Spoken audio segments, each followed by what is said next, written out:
It is Monday, and you already know what that means. It is time to recap some NFL, talk some college football, and we're going to switch it up tonight. We're going to talk some boxing. Yes, air quotes around boxing. So do us a favor, kick back, relax on this beautiful November day, because episode number 18 of 609 Sports Talk starts right now.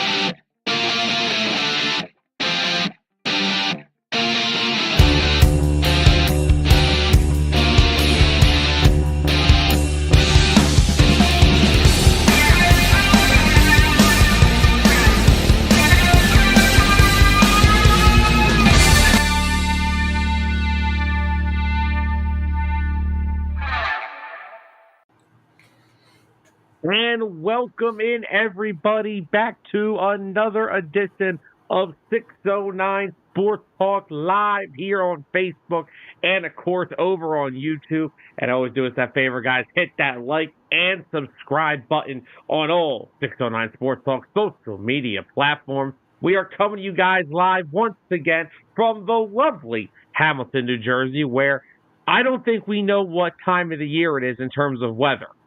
It's fall. But we can talk about. We're slowly becoming Florida. Nobody just wants to talk about it. But as always, you guys know this is the show that unites fans, and it also ignites a whole heck of a lot of debate. And we are your host, Sam Nelson. He is Tyler Adams. Mr. Adams, how are we doing on this beautiful Monday?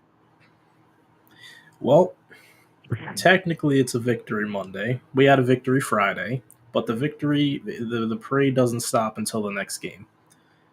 So, it was a big day in the NFL yesterday. The Chiefs finally got defeated, and the referees as well. The referees are no longer undefeated this year.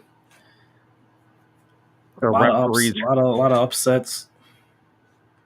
A very entertaining Sunday night game as well. Yeah, it was. So, look, we're going to talk about all those games across the NFL schedule from yesterday. We'll give you the new AP Top 25. There's some movement. There's a little bit of movement going on in the Top 25. I think a Top 10 team from last week got upset. So, we're going to be talking about that later on in the show. The playoff, it's getting closer. We're getting close to the college football playoff. And with that new 12-team thing, I'm excited, baby. Oh, yeah. I no longer get depressed after Ohio State beats Penn State. I can actually be happy. I mean, kumbaya for a minute. Look, it's depressing, all right? We'll talk about that in a little bit. We're going to talk Chiefs and Bills. What a game that was. It's probably guaranteed an AFC Championship game preview. We'll talk about that. We'll talk about the Bears changing up their offensive coordinator and if it will help Caleb Williams at all for the rest of the season. I think most of us know that answer. But the first topic of the show tonight, we are switching things up. We're not talking football to start the show. We're not talking baseball. We're not talking basketball. We're not even talking soccer. Even though I'm wearing a sweater, we're not even talking hockey. We're talking boxing. Or as Mr. Adams and I like to say, boxing. Friday night. Celebrity boxing. Celebrity. Well, no, they claim it's real boxing. Yeah, sure. Well, let's get into that. On Friday night, Jake Paul defeats one of the greatest boxers of all time, Mike Tyson. So, I have thoughts about this. I'm not a boxing savant. I barely watch it. Let's just get our thoughts into this. I'm sure the comments will be flying in, including a certain somebody who is the number one Reed Blankenship fan himself. Oh, he's already here. But Tyler, give me your thoughts on the whole Jake Paul, Mike Tyson fight. Give me your thoughts on it. It was terrible. The floor is yours. It was terrible. It was one of the biggest money grabs. Dennis, I agree with you. It was rigged. Mike started out the first couple rounds hot. Like, well, let's get the one thing cleared up here, right? They were. Did you see any other highlights, Sam? I saw multiple times where all Mike Tyson had to do was land one right hand, and that thing would have been If I'm done. not confused, it's 2-minute rounds, right? It was 10 rounds, 2 minutes. I believe so. Okay, so Mike Tyson won the first 2 rounds on the scorecard. He was moving around, looking like his old self, even with his busted up knees. All right, he's almost 60. That's natural. All right, so we're talking about a total of a 20-minute fight. After the first 2 rounds, the first 4 minutes, you're telling me that he just can't move anymore? Like, I tried to make that excuse to myself watching the fight. I'm like, oh man, he's old, he can't move around anymore. And then I thought about it after the fight, and I'm like, he's been training for this.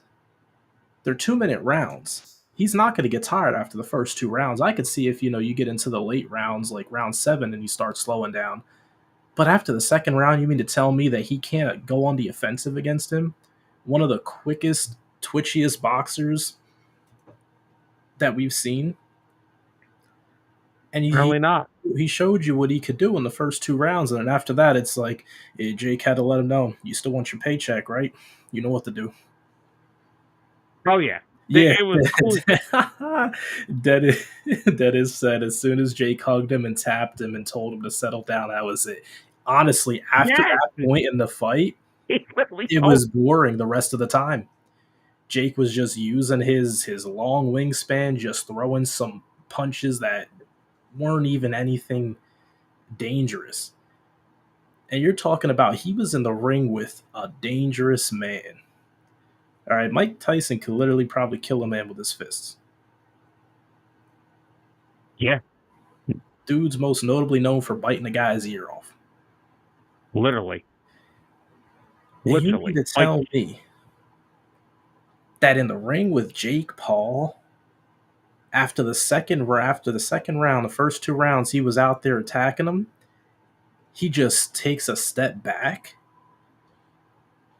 Seriously? Yeah. Is that really true, Dennis? He wouldn't have made anything if he knocked him out? Tyler, where do you think Mike Tyson, the money for these guys come from? You do realize that 90% of these fights, Jake Paul's people pick his opponent, right? Oh, I know they all pick his opponent. That's where their money comes from.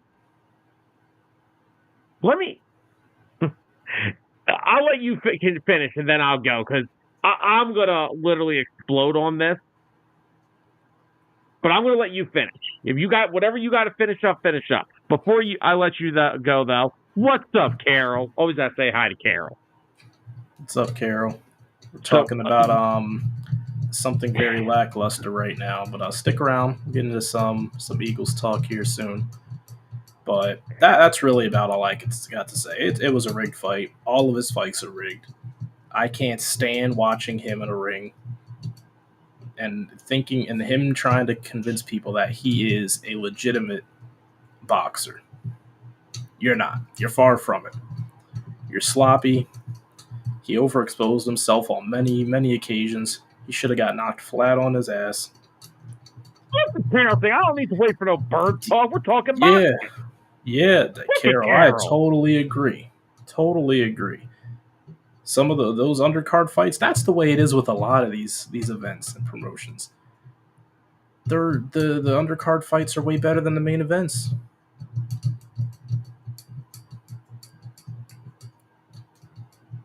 Yeah, Anthony, it really didn't. And it's because, he showed you what he was capable of in those first 2 rounds. That's all that Jake allowed him to do. He said, I'll give you 2 rounds, another 30 years. Yeah, I think you're right about that one, Zolt. Anyway, oh my God.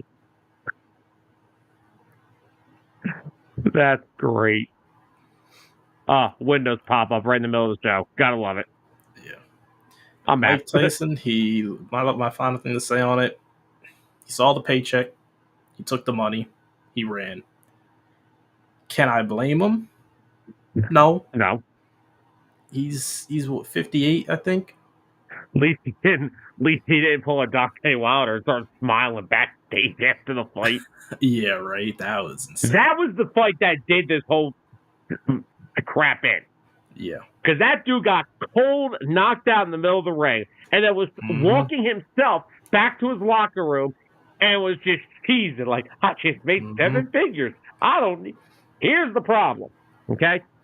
You know, Carol, you were bringing it up, right? You're talking about boxing.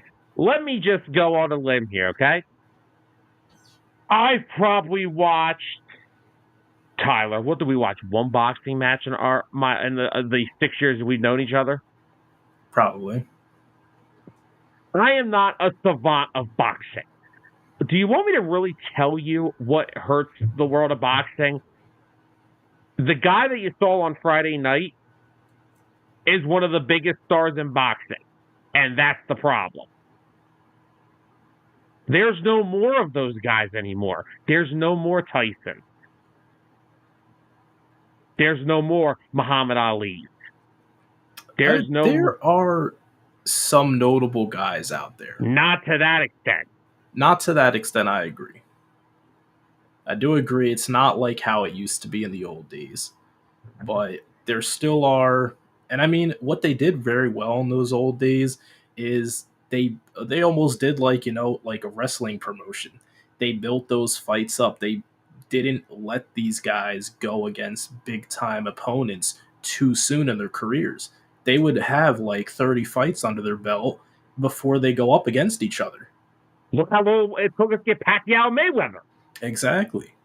That's the way that boxing used to be, where they saved these big fights because they knew they were going to be the big money draws. But now you just see them happening a lot sooner nowadays.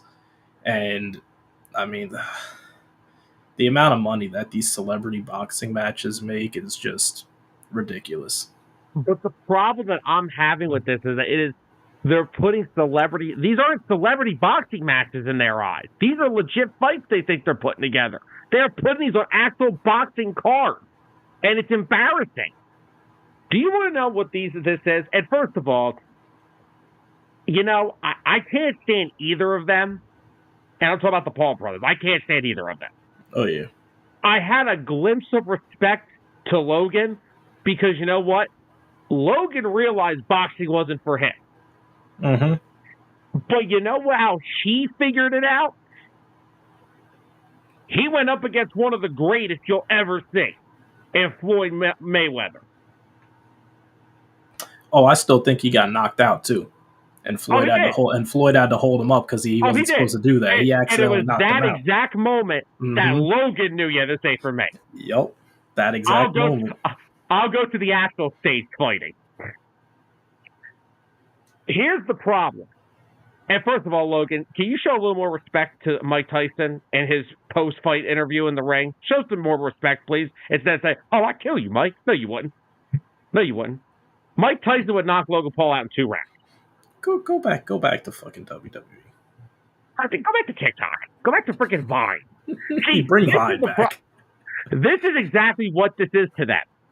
Jake and Logan made their living off of Vine and all this other stuff and YouTube till someone got kicked off of there.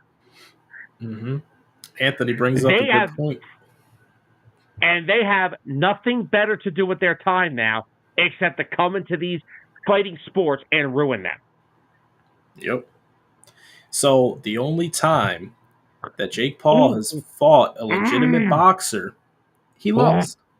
I had that in my back of my head. So now, you know what he's going to do? He's going to go back to fighting these 50-year-old men, these MMA fighters in boxing matches. He's just going to go back to the easy pickings. Because, trust me, I'm glad that Tommy Fury fought him and beat him. Because a lot of these guys, the big names in boxing, they look at him and they're like, he's a joke. I'm not doing that fight. No. You know why they also say? Because they're not going to sit there and say, I'm not going to have you pay me to make this guy look good. I'm going to knock that his would ass literally, out. yeah, because like most of these guys are in the primes of their career. Losing to Jake Paul would literally derail your career. I don't care how much money you're giving him for that one fight. Yeah, I don't. You know it's money. You know what? You know how much money I'll make if I win that fight? Mm-hmm. And that is exactly what you said. He has fought one legit boxer. Don't you dare sit there and tell me that Mike Tyson at this point in his career is a legit boxer. He's been retired. Yeah. I still think Mike should have been able to beat him. Obviously, if it was Mike had him knocked out at least 4 times. He had him knocked out 4 freaking times. Yeah. And because that stupid check that he got written after that fight is the only reason this happened. And people can see it.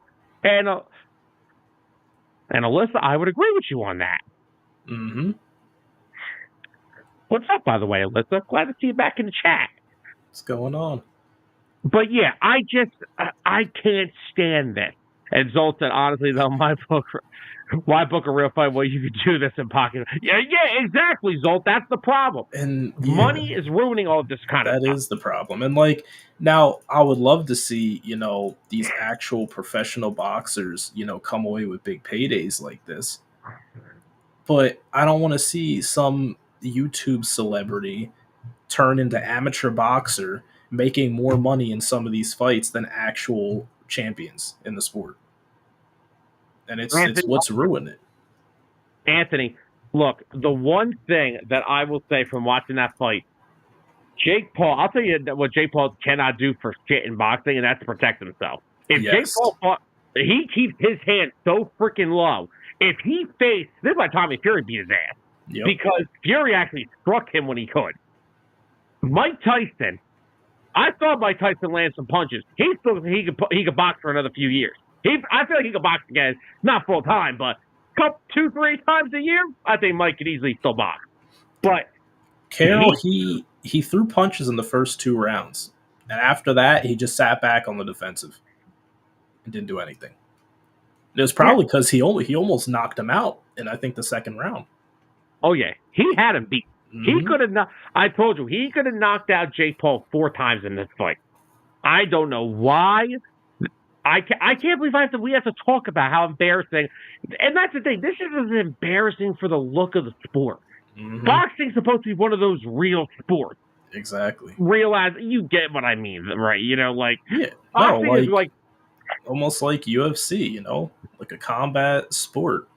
It's not WWE. Where you're holding back on your punches and stuff like that.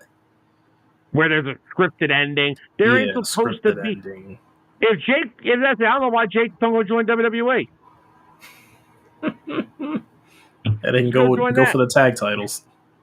Yeah, good go. Yeah, good Lord Almighty. No, you thought A-Town Down Under was bad. Don't make me live with the Vine Club over there. No. Freaking winning tag titles now.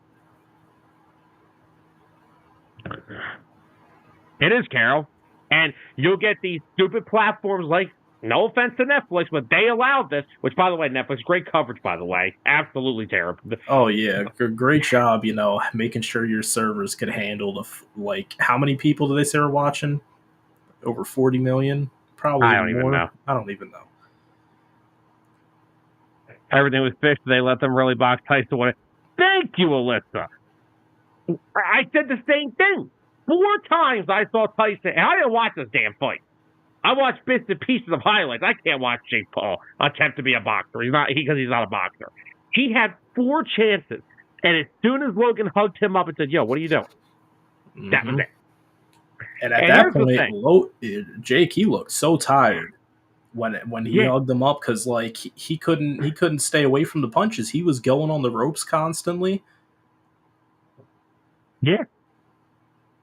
Jake Paul is not a boxer. He is a social media wannabe who has nothing else better to do in his life. Now, look, am I going to critique people for finding ways to make money? Hell no. I'm not in that boat. But he's not a boxer. He is not a boxer.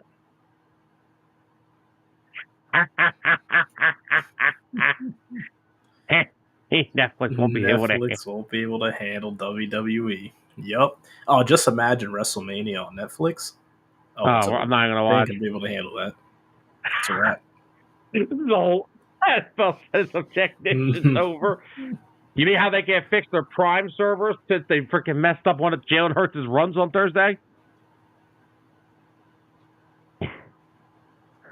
That's the other thing, Alyssa, and I think Anthony said it earlier. If you go back to watch Tyson training for this fight, it doesn't add up here. Tyson's hands are so fast. At any point in that fight, I was just waiting for him to just take one step in on him and just go off and knock him out. Because that's all it would have taken. That's all it would have taken. That's all. Yes, exactly. I don't know what happened. I know what happened. It went exactly the way it was supposed to. Mike was allowed to come out the first couple rounds and do his thing, show the world he still got it, and then he had to lay down and take the L for the rest of the fight.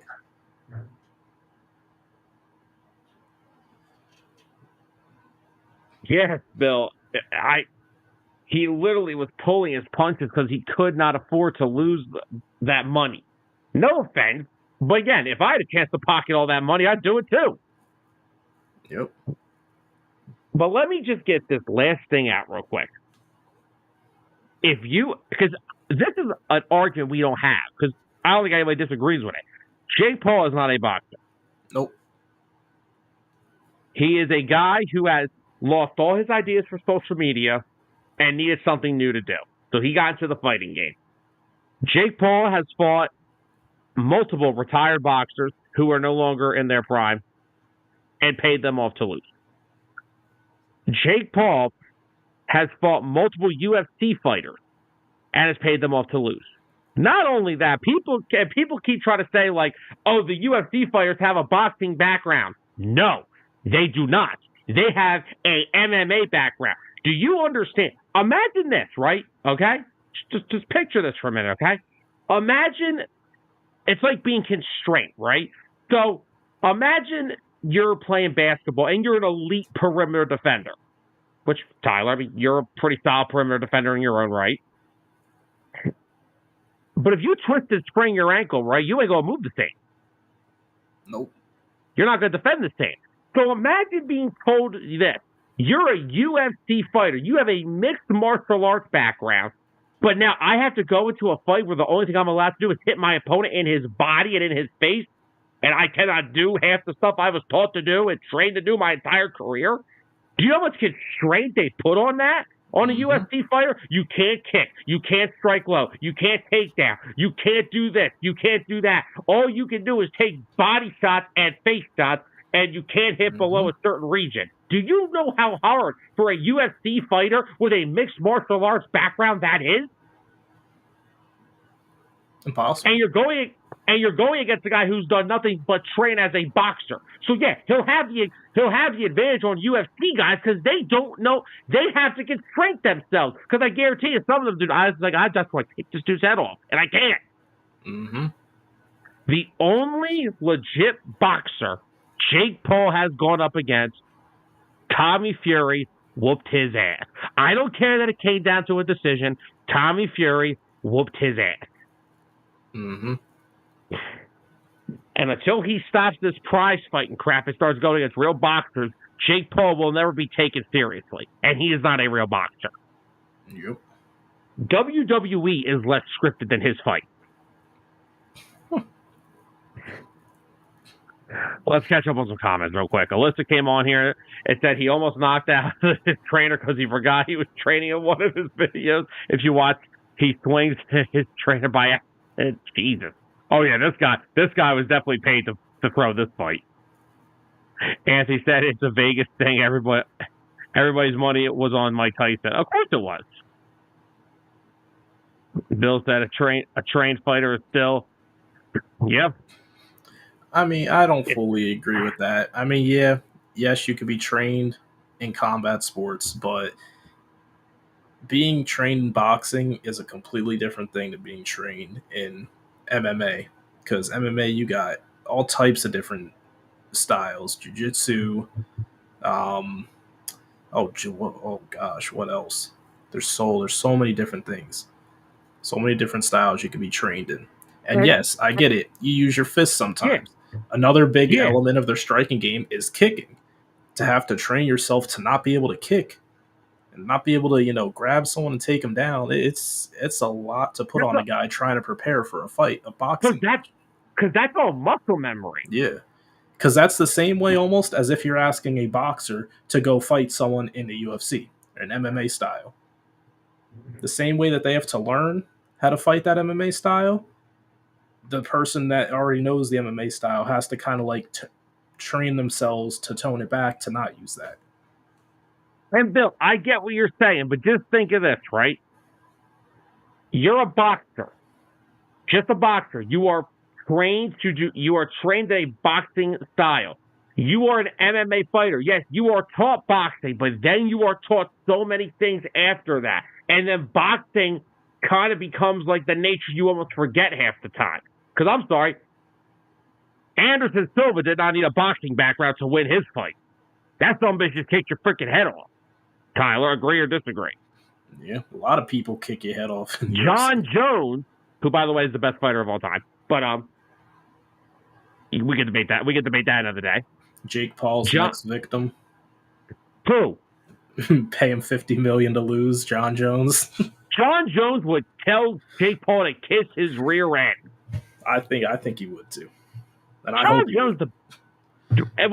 Look at John Jones. He doesn't strike with his fist. You ever notice that? He tries to strike you like that. He tries to strike you with his forearm and his elbow. That's the stuff you have. Imagine if that was your strong suit. All the stuff you're strong at, you can't do. I'm not saying, like I said, I know these guys come in and they have boxing backgrounds, but they're not boxers. It's like Michael Jordan trying to play baseball with a basketball background. His athleticism didn't mean shit in baseball. And Bill said a few comments ago, they were 100% paid to lose. Wilder literally walked in the locker room. He didn't have a trainer helping him. He was walking there with his wife and his trainer. He's cheesing. I just made me $25 million. I'm cheesing. Yeah, they're paid to lose. They have, because this guy can't go against a real boxer because the only real boxer he went up against kicked his ass. Yep. And never again. And Bill and I, at least we can agree on that. John Jones is the greatest fighter of all time. I don't care about any of the out of the octagon shit. Who's your top favorite UFC fighters, Tyler? Who are your do you know any top UFC fighters ever your favorites? Nah, I wasn't really not big on it. No. I got three. I don't watch UFC. I don't watch UFC at all now. I didn't watch it religiously. I watched it a few times with my cousins, and I love John Jones, loved Anderson Silva. How do you not love the guy who could kick someone's head off in 2 seconds? And I was also a Chuck Liddell guy. Okay. Yeah. And my favorite boxer of all time is Rocky Balboa.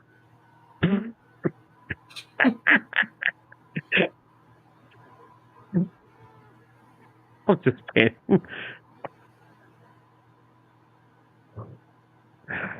But yeah, this is giving boxing a bad look. What they're doing right now is giving boxing a bad look. Because, like we said, it's all prize fighting now. Yep. At the end of the day, nobody cares about actual boxing. It's getting embarrassing. And I, for one, just think we got to put a stop to this. Jake Paul is not a real boxer, and I will continue to say it till I'm blue in the face. But, we were talking about fighting and boxing for about a half hour already. How have we been on for a half hour? 20 minutes too long. How have we been on the air for a half hour already? Who knows? But anyway, let's get to what we all came to talk about. Let's talk some NFL.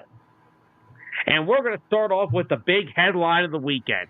Tyler, the streak, and I'm not talking about The Undertaker, the streak is over. Josh Allen's 4th and 2 touchdown run spiked the freaking stake in the heart of the Chiefs' win streak, ending it at 9 games, 15 if you date it back to last year. The Bills hand the Chiefs their first loss of the season. Tyler, was yesterday an AFC Championship game preview. In the words of Paul Heyman, the Bills are the 1-9-1. They took down the streak of the Chiefs. They took down the zebra referees. They finally overcame what so many teams tried to do. And who knows? Maybe Josh Allen broke the script and he wasn't supposed to. Who knows? Who knows? He broke the script. He broke the script. He said, forget the script. I'm not going by it. We're winning this game. But I'm glad that you asked that question about, could this be an AFC Championship preview? And it's possible. But I remember all the way back when you started off the show, and you said that this most likely will be the championship preview. But I just want to put some respect still on the Baltimore Ravens. I do too. I think the Ravens are still going to make a lot of noise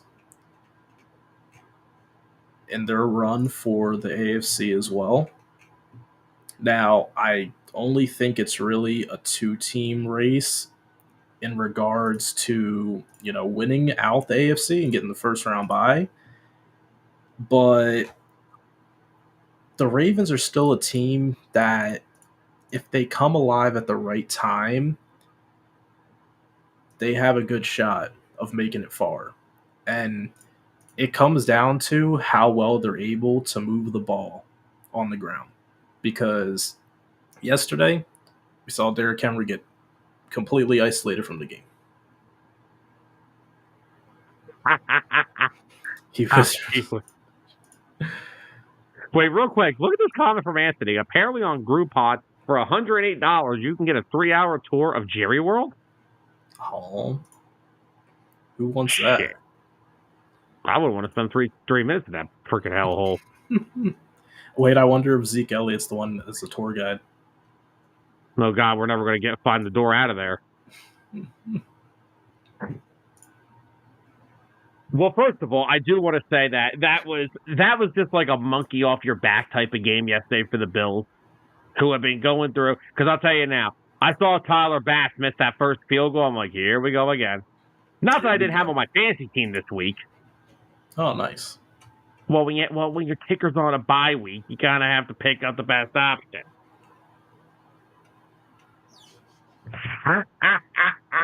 This is Zolt asking Anthony, does the tour come with Clay? Oh, man. Zolt, that's some great. Sort of eye protection.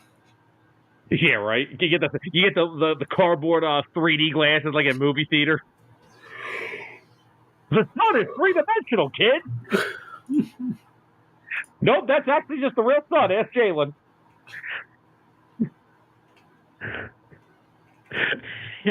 You know what I just thought of, actually? You know what happened in the Eagles game? What? About when the Lamb touchdown. You know what happened? He couldn't see the ball. All right, Sam, get out of here. Oh, come on. I'm on a roll today. I'm happy today, man. Keep going. I'm going to have to kick you out if you keep it up. Don't boot me out of my own show. Don't boot me out of here. All right, so Bills playoffs is all that matters. Regular season is preseason to Mahomes, basically. Well, hey, all I'm going to ask, can he get criticized for all his turnovers now?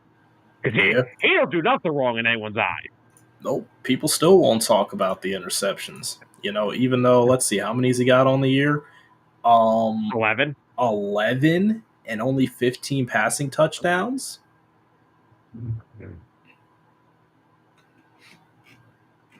Are we going to talk about the regress that he's having?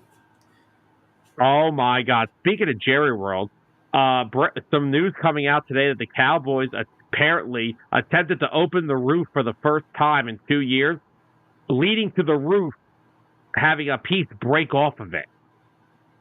What? It's literally falling apart in Dallas right now. Oh, my gosh. Schultz said, Cowboy fans don't wear paper bags over their heads. It's those boxes you make.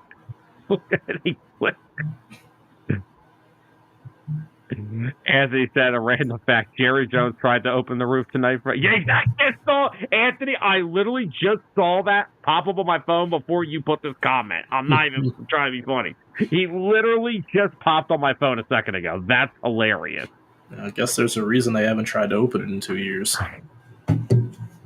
I think the retro chief and the chief Bill. Oh, yeah. But no, I do think that what you saw yesterday, look, I understand the Ravens and Chiefs don't have the same rival as the Bills and the Chiefs. Because with the Bills, it goes back to 13 seconds. 13 seconds away from a Super Bowl. And look what happened. Ever since then, these two teams have met and have despised each other since. And I do think possibly that was because, Josh Allen had the rebound too, because there was a play, the fourth down pass that Allen got picked off on. I don't know where he was looking at that to throw that football. But see, that's the Josh Allen that you're sometimes going to get. Sometimes Josh Allen's going to rear his ugly head. I mean, I think he's thrown like 5 interceptions in his past 4 games. Yeah. So, see, for the first 7, he was fantastic. He wasn't turning the ball over. They were moving the ball. Now, I will say yesterday it was a little hard for them. They were kind of one-dimensional because KC took James Cook completely out of the game. Then again, when does Steve Spagnuolo not take away your best weapon? Mm-hmm. But give Josh Allen credit, man. He hung in there, and they ended up not only putting up 30 on the Chiefs' defense, he won the game. And, everybody was saying, oh, they're up by 2, go down. No. I'm scoring. I don't care. I'm going up 9 anyway. And by the time the Chiefs score, it's going to be past the 2-minute warning anyway. Mm-hmm. But no, that was an entertaining game, and the Bills finally, for now, the Bills got the monkey off their back. For now, at least, the Bills can say, all right, we got this off our backs for now. Now, what happens to it after this? It's a good question. Do you think we're going to get them back in the playoffs again, aren't we? We'll see it at some point. The AFC is loaded, man. But does that help the legacy of Josh Allen in this rivalry, do you think? Or do you think this is just too much of a regular season game to be putting this into context right now? That's just a regular season game. Because you'll still look at it and you'll see that, the Chiefs aren't really that good offensively right now. They're not at their best. They're very limited. Yesterday is basically Pacheco, Rice. Well, Pacheco is possibly slated to come back this week. Yeah, I saw that. You're seeing now and I'm sorry if I cut you off earlier, but you're seeing now what is happening if Spagnuolo is not there to bail them out. Yep. Patrick Mahomes has not been good this year. I know it's hard. I know it's hard. His top weapon hasn't been good either. No, he hasn't. He's too busy touring every other day besides Sunday.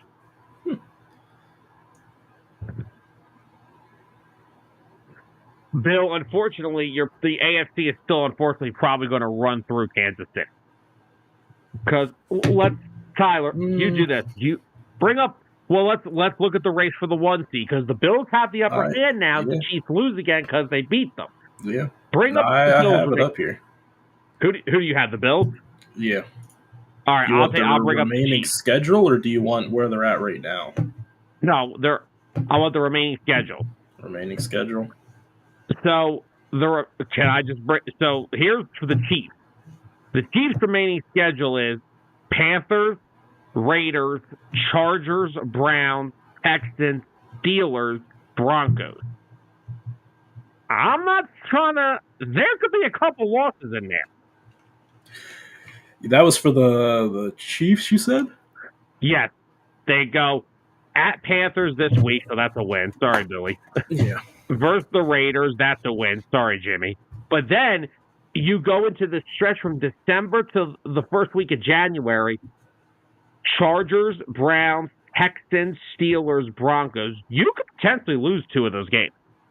Yeah. I mean, we saw the Broncos almost beat them before. They should have. Chargers, I can see the Chargers beating them, but their defense is playing really good. Oh, not in that second half yesterday, they weren't. Second half, it was ugly, but Well, let me ask you though, who did Cincinnati not do that to? Oh, I know. the Eagles. Yeah, Vic Fangio. All right. Oh man, so I agree. I could see them losing 2 more games. It seems, yeah, they have a tough rest of the schedule after the beatdown of the Panthers, which we can only hope is a trap game for them, and the Panthers just come out and win by freaking 3. What kind of trap? Is Pat Mahomes going to get his leg caught in a bear trap and not make the game? No, Chuba Hubbard's going to run for 200 yards. Even in that case, Carson Wentz will throw for 350 and 3 tutties. Oh gosh. Now, wait, real quick. The Monday night game against Tampa, you remember when Mahomes kind of messed his ankle up a little bit? Yeah. I was hoping he was okay. I kind of wanted to see Carson Wentz get in that game. I wanted to see it. I really would have been interested to see it. Because, Matt, I will say this. As much as the Rams' record doesn't show it, you need to remember they were 1-4 when everybody got hurt. Now, Cook is healthy. Kupp is healthy. Stafford's there. Their offensive line's getting healthy. I will say that yesterday, yes, they looked good. They played the freaking Patriots. We are not the Patriots. But Rams are better. I think it'll be a good game. I think it will be too. I hate the fact that it's Sunday Night Football again. Yeah. I like being on 4:25. I get home, and I don't miss anything, but I'm not up late. Carol is not. What's up, Alex? What's up, Alex? Alex should be happy for me tonight. I'm going in the orange and black tonight. Playing some good hockey. Matvei Mishkov looks like a star. So Matt's saying he's not scared of them one bit. Didn't we beat them last year with it? Yes, Matt, but it's a different year. I'm not upset. If we lose to the Rams, I'm not upset. I'm not saying, oh, this is a game we couldn't lose. The Rams are not as bad as their record precedes them to be. They're not. They're not just going to lay down and let us walk over them. They're going to have to earn that. Tyler, real quick, what's the Bills' remaining schedule? Do you still have it up? I do have it up. I've been waiting. Sorry. What's the Bills' remaining schedule, real quick? The Bills might have a bit of a tougher remaining schedule. They have the 49ers. Then they play the Rams. Okay. Ooh. Then they have the Lions. Ooh. So, man, 3 NFC teams. Where's that at? Off the rip. They are at Detroit. That's fun. Yeah. They're at Detroit. They're at the Rams. They're home against the Niners. Right. And then they play the Patriots. And then they play the Jets. And then they play the Patriots again. So it literally goes from bloodbath to basically easy. They should win the last 3 games. But they are division games, so Never, yeah, exactly. Don't want to discredit the people. Don't want to act like division games matter that late in the season. Do you know how nice it would be for those teams to send them home or send them down to where they don't want to be? Yep. Trust me. If the Patriots, the final game of the season, have the chance to make them lose and not get the first overall seed, they're going to do it. You got some breaking baseball news real quick, if you don't mind? I do mind. Okay. Well, just in case anybody wants to know, Pirates right-hander Paul Skeens has won the National League Rookie of the Year, and I'm a little upset about that. And Tyler, I took care of that already. All right, good job. I'm not that stupid. But real quick, Anthony said, put some respect on Joe Burrow. That man is trying. So he is, dude. He really is. He's having a great Joe year. If the team was playing better, he could be in the conversation for MVP. But when your team's 4-6, it kind of makes it a little difficult. Yeah. Matt brought up that. Did you see there's debris falling from the Dallas roof? Yes, Matt. We've all seen it. It's funny how everybody's bringing it up. You want to hear Burrow's numbers on the year so far? Just real quick, Bill wants to say that Paul Skeens will be gone once his contract is up. Anyway. Joe Burrow has... Oh, he's talking about Burrow. Oh, whoa. Bill was not talking about Skeens. He was talking about Burrow. Whoa. Burrow going to dip after that contract's up? Oh. I don't know about that. I mean, if they don't continue to work on that O-line and get some defense, he might. And they need a better running back. Chase Brown isn't all that. Chase Brown ain't bad. He don't suck.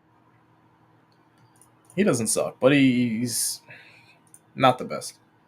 Oh, no, Bill was talking about Paul Skeens, not Joe Burrow. My mistake. But Burrow's numbers on the year, 67 completion percentage, 3,028 yards, 27 passing touchdowns, 4 interceptions. Those are literally MVP numbers. But he's on a 4-7 team. Yeah. Joe Burrow's not the problem. Joe Burrow is literally playing at an MVP level.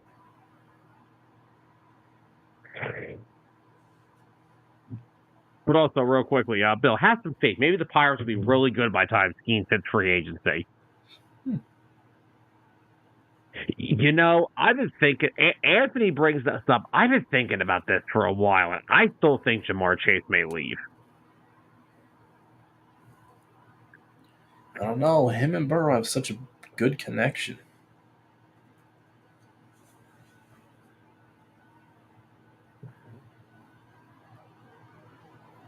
Bill said they better not cancel the game. I'm down 0.7 points. Oh, no. Man. You want to talk about winning by percentage points last week? May have been the luckiest fantasy win of my life. Can we talk real quick about how T. Higgins almost upset my day yesterday? My opponent had two players out, and he had a 40-point performance from Amon-Ra, 24 points from Allen, and just got another 30 points from T. Higgins. I was literally, let's say hypothetically, T. Higgins catches that Hail Mary pass for the touchdown, I lose.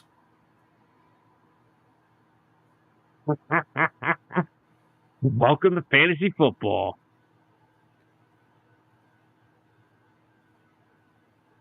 Welcome to fantasy football where all your dreams come true.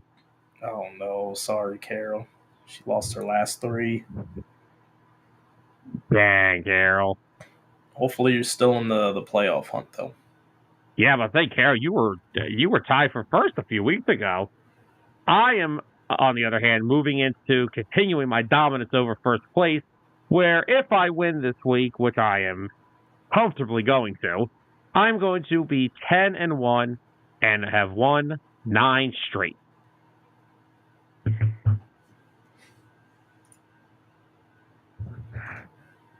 Oh, listen, we're popping champagne corks at the Chiefs loss. Trust me. I can't stand these dudes anymore.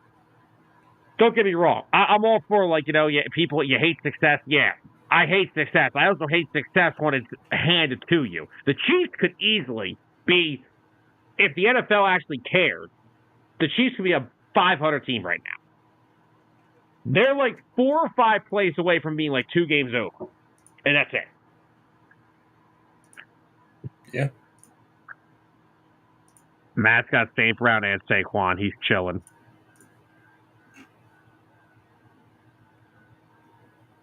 Well, it's all right.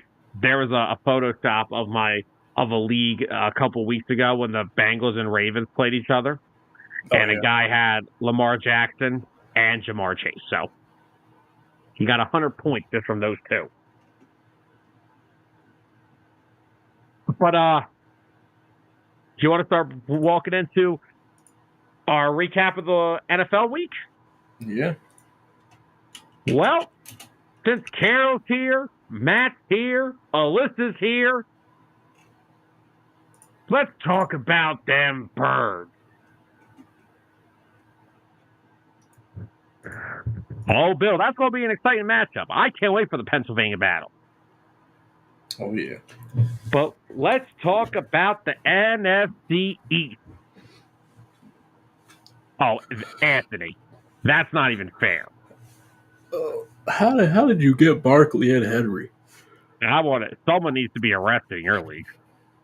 But Tyler, let's get into it. Eagles behind Vic Fangio's strong defense and a dominant second half by Saquon Barkley. The Philadelphia Eagles were able to outlast Jaden Daniels and the Washington Commanders 26-18. The Birds now sit solely with a little bit of a lead now in the NFC East. Tyler, the floor is yours on your thoughts of this game. It was probably one of the bigger games of the season. Coming in, you're playing for the division right now. Dallas sucks. Giants suck. It's only the Eagles and the Commanders. And what did I say? I said one of the biggest keys for them was going to be controlling the pace of the game and containing Jaden Daniels. And while early on it might have looked a little rough around the edges, they locked in. They did just that. Yeah, we can't dog on Jake Elliott too much, all right? Oh, Alyssa, I would agree with you, except the guy that his teammate is just a dog right now. Yeah, I mean, DeJean's amazing. But it's just tough because Quignon's just not giving up anything. I think the game on Thursday, DeJean got picked on the most so far this season. But he still didn't give up anything big.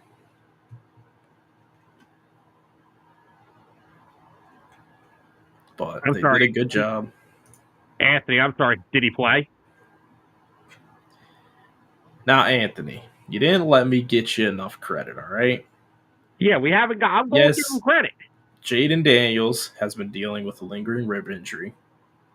It has been a noticeable impact the past couple of weeks. He looked a little limited against the loss to the Steelers.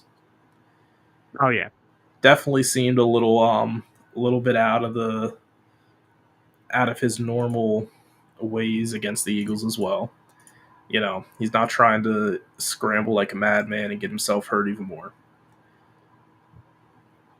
No, but however, that played into Vic Fangio's hands because I will say this about both these quarterbacks.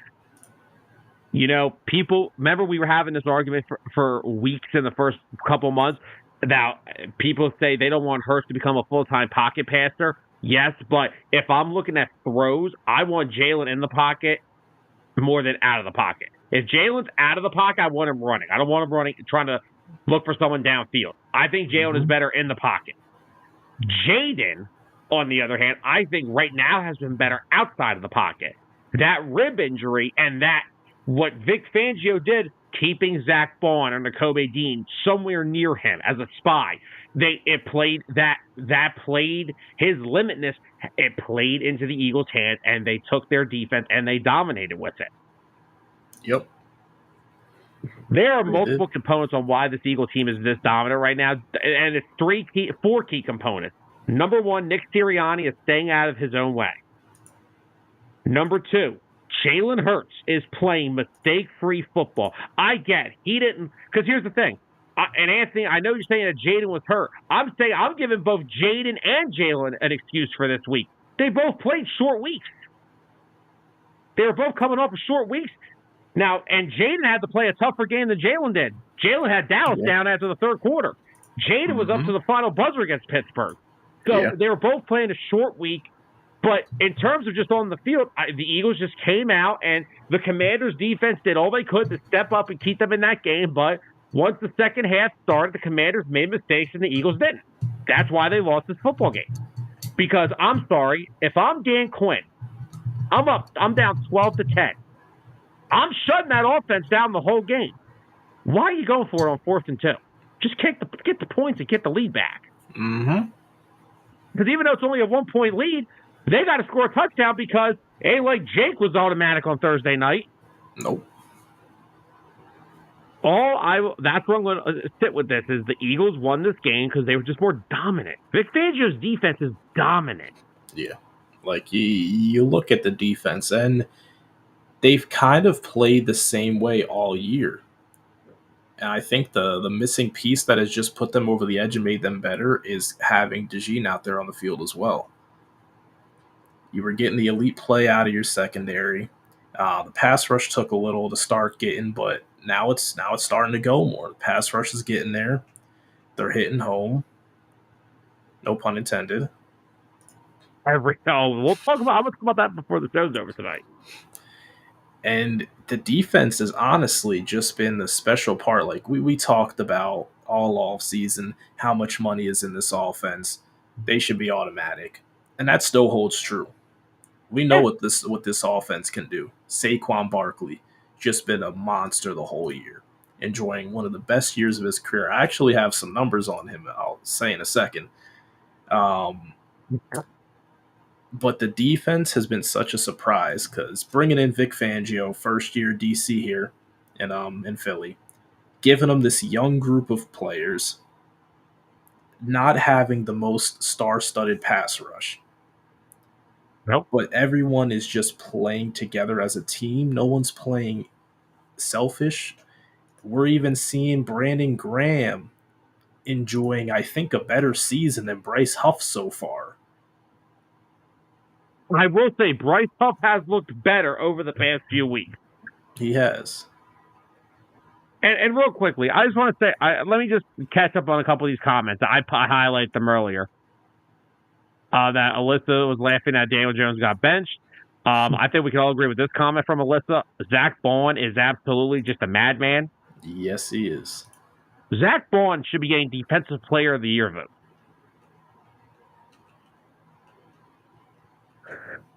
Let's just real quickly. Also, Matt said he needs to learn that Jaden Daniels needs to learn how to slide. Yeah, all these mobile quarterbacks. That's not the first thing you teach them. That's your coach's problem.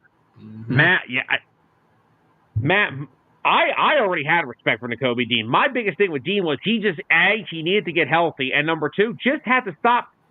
It was just some things in coverage early, but I mean, yeah, and he was missing some tackles too. But but now. Why are we so upset about Devin White getting released again? I don't know. Couldn't tell you. Because remember, we were sitting there, we were like, is Devin White that bad that he can't beat one of these two out? Maybe it's just the fact they were just that good. Because Devin White got picked up. Who's he playing with? I saw him the other day on the TV. Houston. Mm-hmm. So, maybe Devin White isn't that bad, but maybe he just wasn't the right fit for Fangio's defense. And he liked what he saw out of Bond and Dean. And trust me, I'm loving what I'm seeing out of both of them. Good thing. Zach Bond barely played regular defensive snaps in his NFL career. But something told Vic Fangio to pick him up and make him an off-ball linebacker, and he's a stud. Like, this guy's a stud. And he's only 27 years old. Yep. And so far this year, Zach Bond, 10 games, 101 total tackles, 2 sacks, an interception, 3 forced fumbles. This guy literally, I'm not saying he's him, but in terms of forced fumbles, getting interceptions, getting sacks, tackling like a machine, like, if I would have read those numbers off to you without saying a name, who would you think of? So read the numbers off again.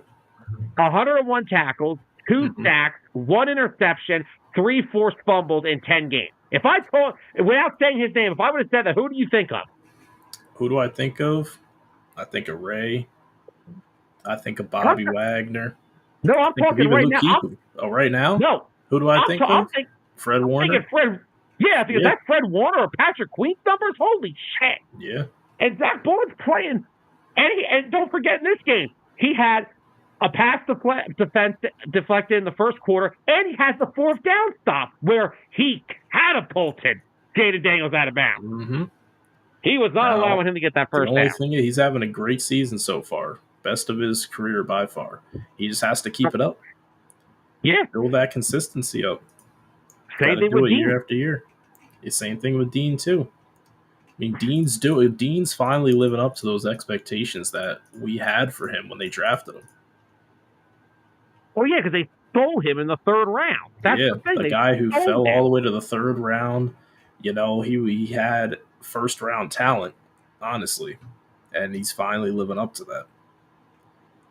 Yeah. So real quick, my thing I wanted to say about Saquon is that over the course of his career, hold up, gotta pull up. That's not showing me what I wanted to see. Not trying to make myself do more work. Think it. We want to make this as least amount of work as possible, sir. Yep, there we go. Let's get it all up here at once. All right. So, do you know what Saquon Barkley's highest rushing yards total was in his career? Wasn't it like 1,300 in like his rookie year? Yes. And he also hit 1,300 in 2022 as well. Do you know how many rushing attempts it took him to hit it in either of those years? Don't even try to get me to guess. Just give me the numbers.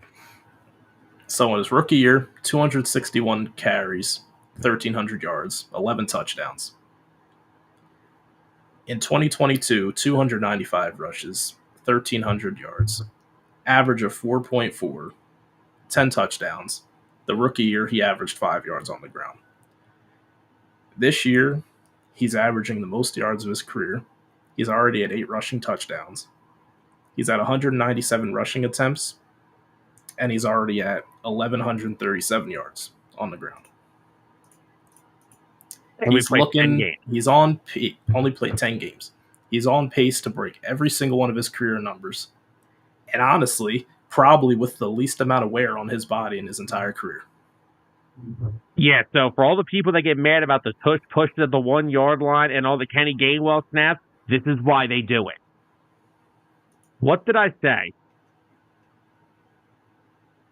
Christian McCaffrey. This is exactly what Christian McCaffrey did for the Niners. Yep. But real quickly, before we jump into more, because I'm sure we have a few players we'd like to talk about, but real quick, let's catch up with the comments. Bill Gold said real quick, my Facebook blew up when the cameras panned to Hurts on the bench, staring at the turf on the bench. They will continue to criticize Hurts. Hurts will never get 1 ounce of love, and I don't care. Look. Okay, let's have a doctor moment. Nobody has been more critical of the last year and a half of Jalen Hurts more than me. Jalen Hurts is playing his best stretch of football since 2022. Yeah. I don't care what the stats say. Jalen Hurts' stats are never going to look like Josh Allen, who turns the ball over more than Jalen Hurts most of the time. Pat Mahomes has turned the ball over more this year than Jalen Hurts. Nobody wants to talk about it. But you know what Jalen Hurts does? He wins. He wins football games.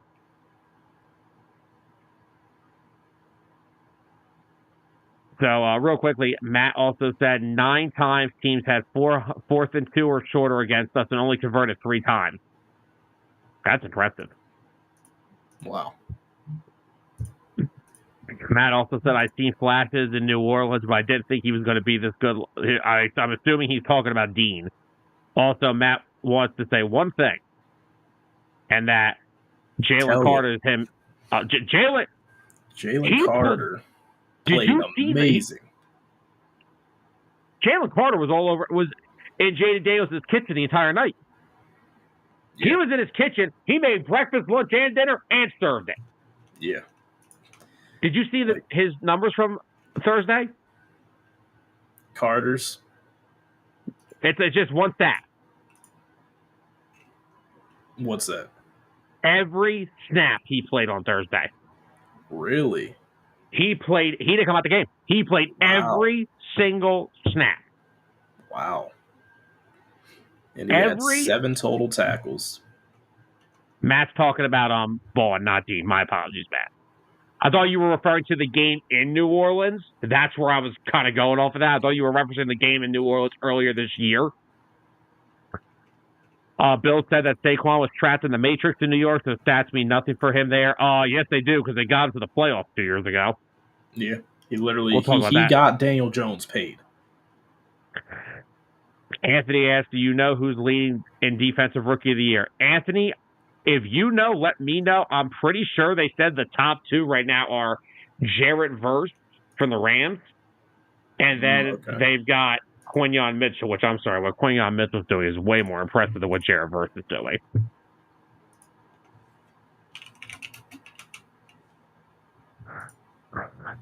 Actually, Bill, I'd be down for this. An all-PA Super Bowl, I'd be down for that. So now, we're talking about, because, there was a lot of guys on this defense coming into the year that were being labeled as bust, as not good enough. Well, N'Kobe Dean is one of them, right? Him and Zach Bond were labeled the worst linebacker core in the NFL. They're one of the top 5. Mm-hmm. Anthony, there ain't no way. If Jared Verse wins the Rookie of the Year, then that's just bias to the team that lost Aaron Donald. Yeah, honestly. Quinyon Mitchell is taking every elite wide receiver that he goes up against and completely takes them out of the game.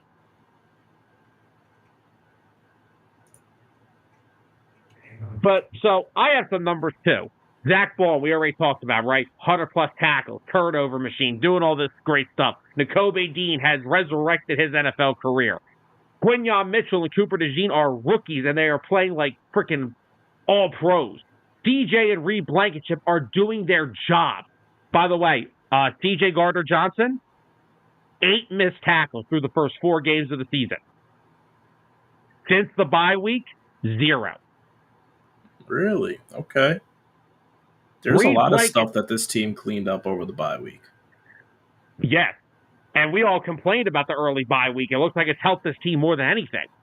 I knew it was going to help them because early on, they were not showing any signs of knowing what they were doing. I knew that going into that bye week, it was going to be the best thing.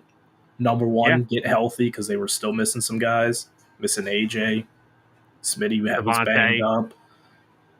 So I knew that early bye week was going to help them kind of refocus a little bit. I got something to talk about with A.J. Brown, too, by the way, but I want to save it. But like we're talking about the secondary. Reed Blankenship, it seems like with Reed Blankenship, guys, every time we need him to be somewhere, he's there. Reed Blankenship, the moment that he steps on the field, right, and you need a big play, he makes it. And now if you look at the defensive line, Jalen Carter is the second best defensive tackle in football. Oh, yeah. His impact on the field, it's unmatched. Jalen Carter is one of the fastest defensive tackles I've ever seen move on a football field. Just in terms of his pass rush moves, his win rate, he just dominates. He's powerful, too. But now let me get to a couple guys, and I kept receipts on these boys. I told people, give it some time. I was told Nolan Smith was a bust. Okay. Last year, 2023, Nolan's rookie year, played all 17 games, 18 total tackles, 10 stops, 1 sack, 1 tackle for loss.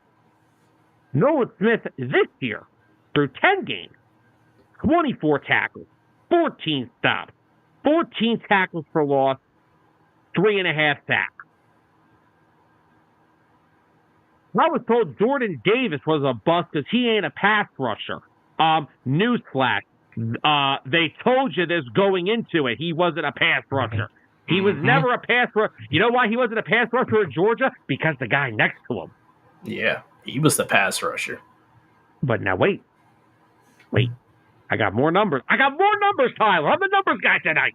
Oh my I feel like Salt on Dueling Aces.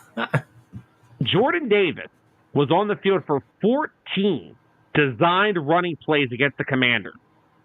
On those 14 rush attempts, the Commanders got a total of 37 yards. Wow.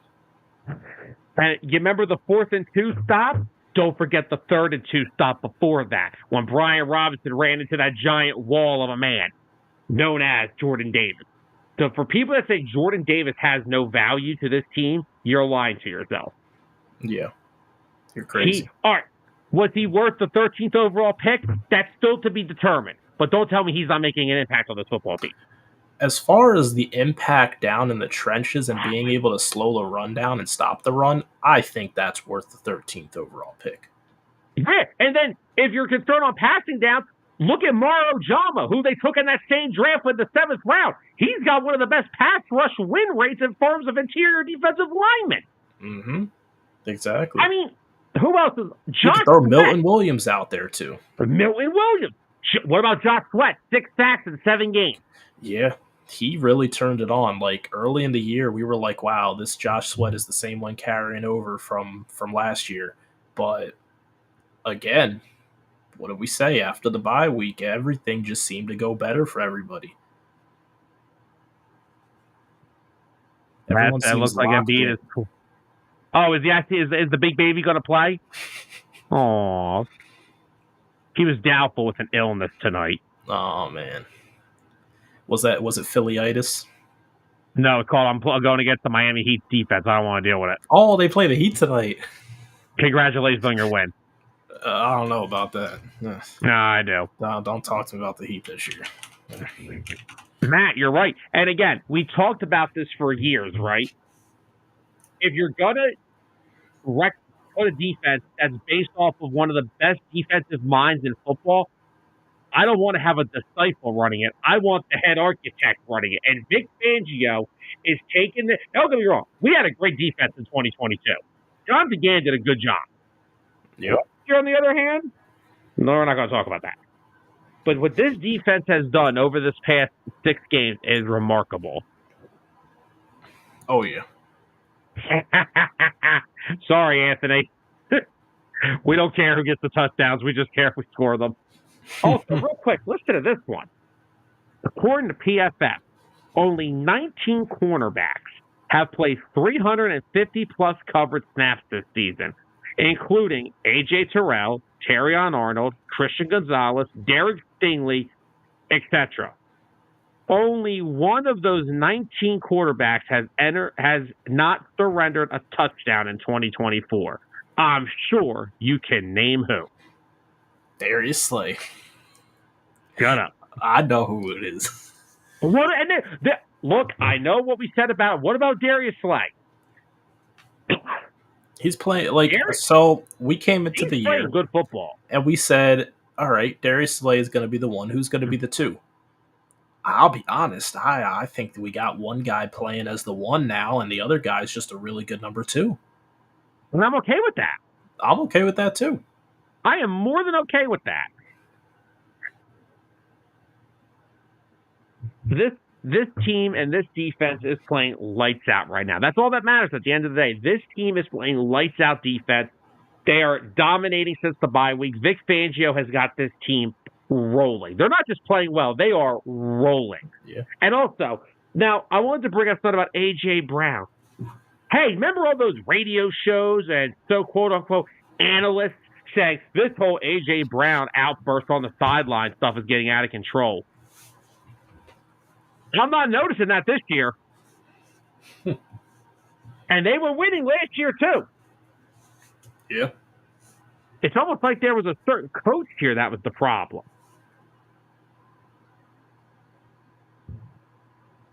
It's amazing when you just do a little digging and actually research what you're supposed to research in this day and age, right? Mm-hmm. I'm not watching this game. Give me some hockey on. Please tell me the Flyers are on here. Oh, thank God. Matt said Mitchell has not given up a touchdown or more than 2 catches in a game. Welcome to Quinton. No, it is Mitchell. Nope, it is Mitchell Island, and you have to take the blanket ship to get there. Sam, I'm sorry. Quintana Bay sounds better. Leave me alone. Oh, and more breaking baseball news. Yankees Luis Gil won American League Rookie of the Year. So 2 starting pitchers winning Rookie of the Year. Congratulations to both of them.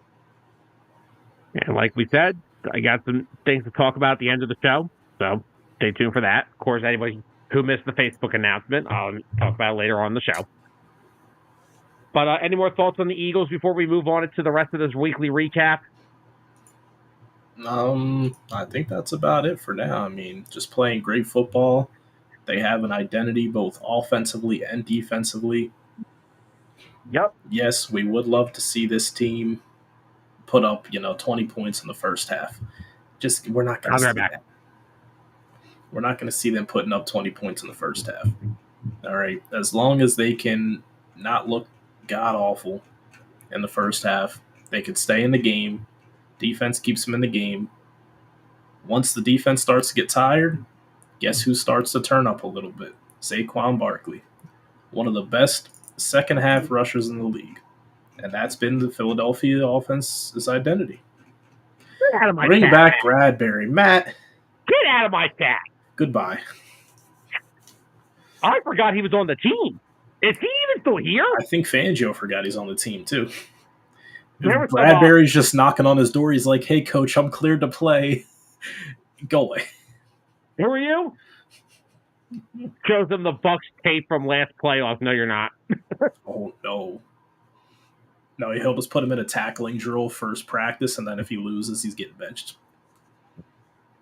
Well, I like that's another thing about Vic Fangio I liked as well. They didn't like that tackling donut thing, so they started making them practice tackling real people.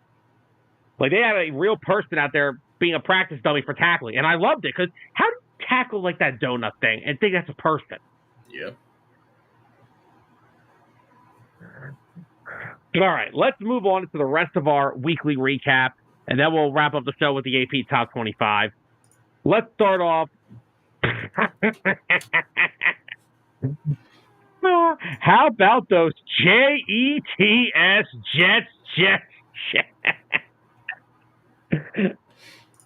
got to talk about it. Yeah, we can. Anthony Richardson actually looked like he had a pulse. Yeah. He didn't look He tired. was good yesterday. I mean, 20 of 30, 272 yards, 1 passing touchdown, 2 rushing touchdowns. Now, he did have 2 fumbles and lost one of them, but still, that's a solid performance. It's just, you need to get that performance almost every week. Yes.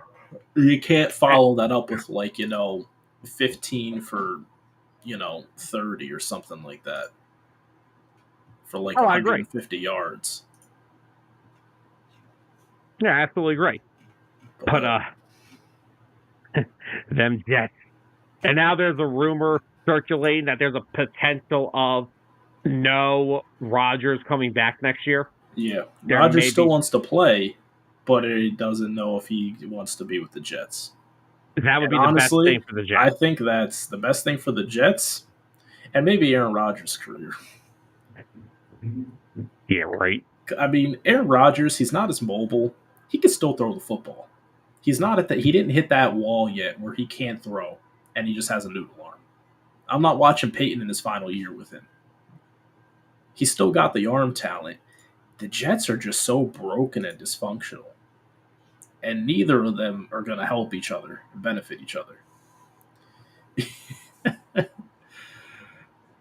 Oh, but yeah, imagine if Devontae did go to the Steelers, an actual winning team.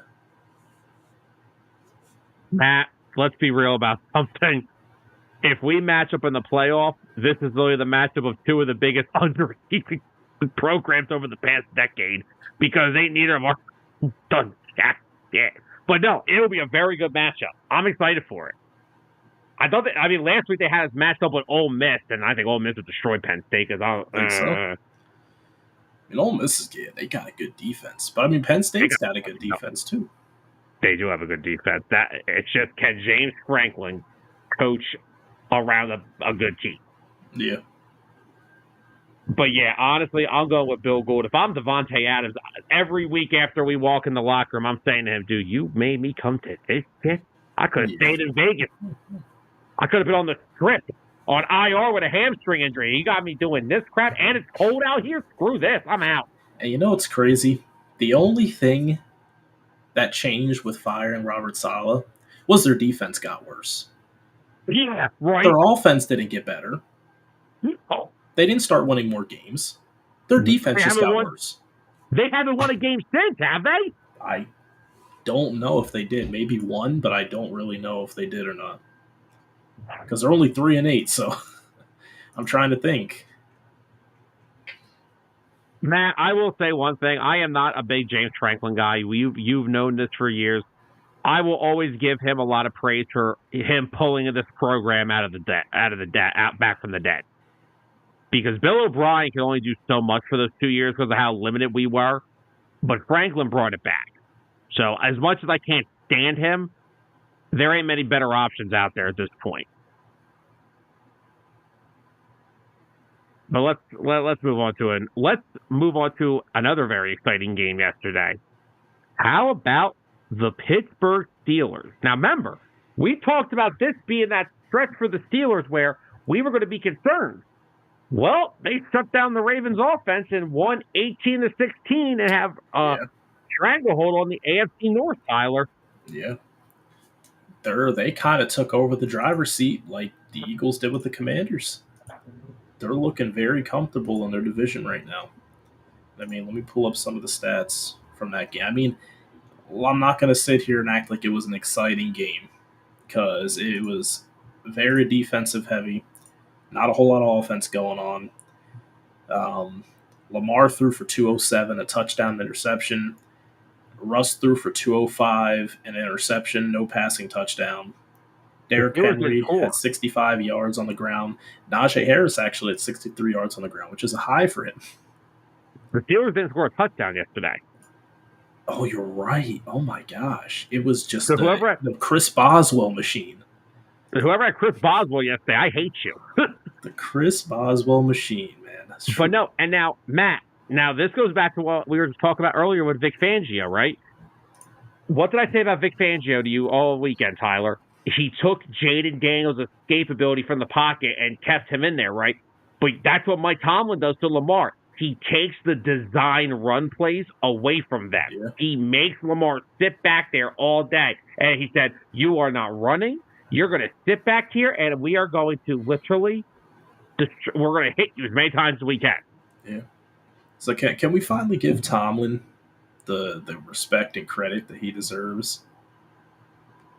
So right now, this year, with the Steelers, he's doing something that he's been almost hard-headed against doing, and he's kind of almost reinventing his coaching style.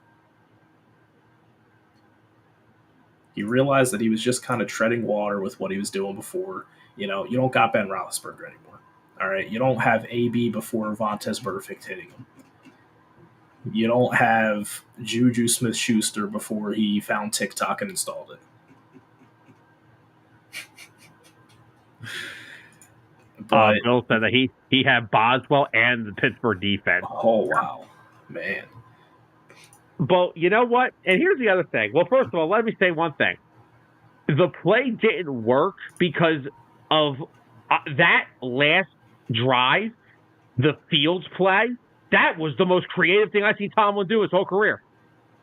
Yeah. That was a great idea. Now, it didn't work because Fields he slid too early. I know, yeah, he slid too early on the play. But they still got the conversion. I know that, but I'm saying that was a great play design. That was a great idea. Because Russ ain't that guy no more. No. I will say Wilson's the best quarterback he's had since Roethlisberger. Yeah, I agree. Well, here's the other thing, right? Now, the one thing that Bill said, he has not won a playoff game in nearly a decade, which is true. But I can see that changing this season. Here's the thing, right? People love to critique the Steelers. Even when they had Roethlisberger, they don't care about offense. They're just going to keep paying all these defensive players. They're going to keep trying to win with defense. Come to me when it doesn't work. They just shut down one of the most high-powered offenses in the league that's probably got the MVP on the damn roster. I don't know which one of them, but it's one of them. So I could tell you real quick. So the Ravens are the highest scoring offense in football, right next to the Lions. I think they're actually pretty equal with the Lions. They are. Yeah. They're the highest scoring team in the AFC, and they were just held to 16 points, and they lost by field goals. Yeah. Bill agreed. If the Steelers get that offensive line in order, they're good. Russ is playing good football. I know he struggled yesterday, but the Ravens still have an elite defense. They do. They do. And now, we've always said the Steelers had the weapons. You know, they still have Najee Harris and they have Warren. They still have Pickens and Pat Freiermuth. Yep. But do you see what happens now when there's a quarterback to get them the football? Mm-hmm. It's almost like that's all you need it. And Russell Wilson's done a good job of that. Justin Fields got them to the point until Russ got healthy. They play good, solid football, and they're 8-2 for a reason. They are. It's not like, they don't deserve to be where they're at right now. They've played really good football, especially defensive football, to get to this point. And the age-old saying will still stand true. Defense wins championships. Offense sells tickets. Yeah. The defense will always win you the championships.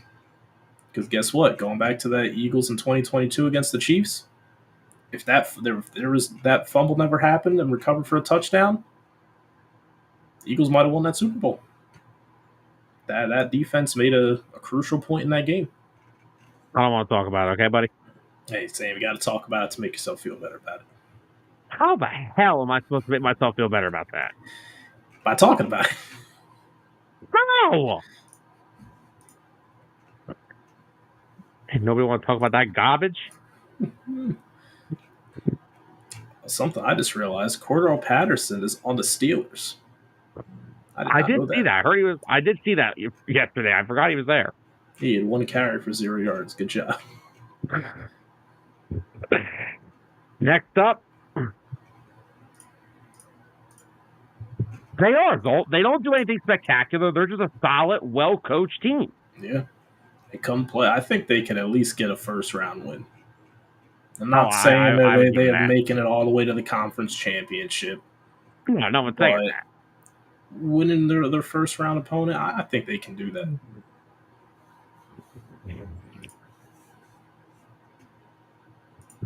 A rematch with I would love to see the Chiefs and Steelers in the playoffs. Yeah. I would love to see that. All right, next game up on the docket, we've got the Titans losing to the Vikings. Sam Darnold can kiss my rear end. Why is that? Oh, had him on. I need him for 1 week, right? Worst game of his life. What's he do this past week? 2 passing touchdowns, no interceptions, and a rushing touchdown.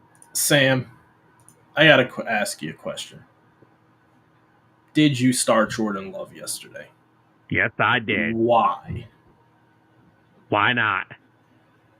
I started Darnold this week again over Love. I was mad. Oh, you cut Darnold? I saw the matchup and I was like, okay, this looks better than Jordan Love against the Bears. I was right. 20. Worked out. Yeah. It's not terrible. Yeah, well, I was fine this week.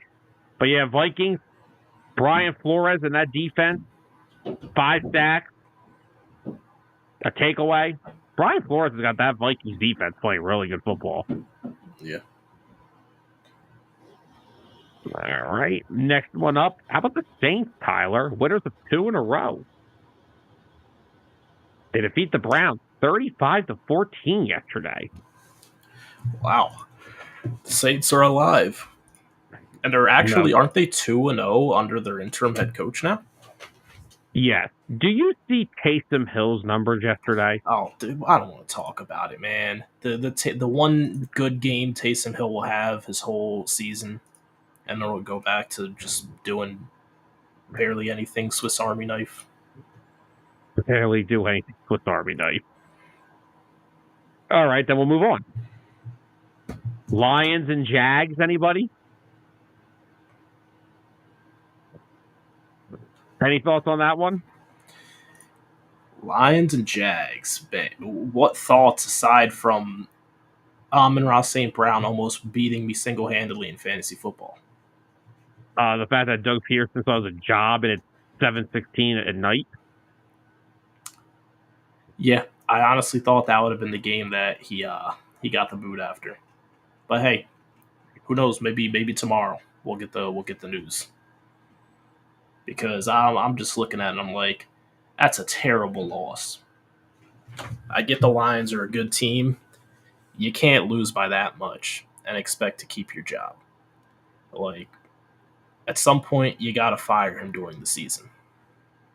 You can't just let it keep going. Yeah. I'll say that. The one thing I'm just going to say, that Lions team is a well-oiled freaking machine. Oh, yeah. There's no stopping it. I'll be honest. There's one team that does scare me. It is the Lions. That's it. That's it. And I really feel like we're heading for an Eagles-Lions NFC title game.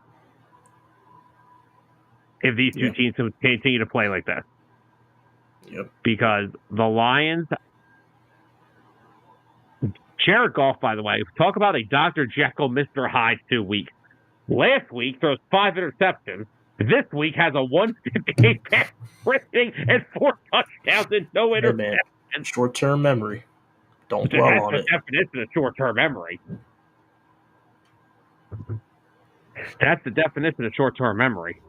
Real quick, I just had the numbers up still from that Cleveland and Saints game.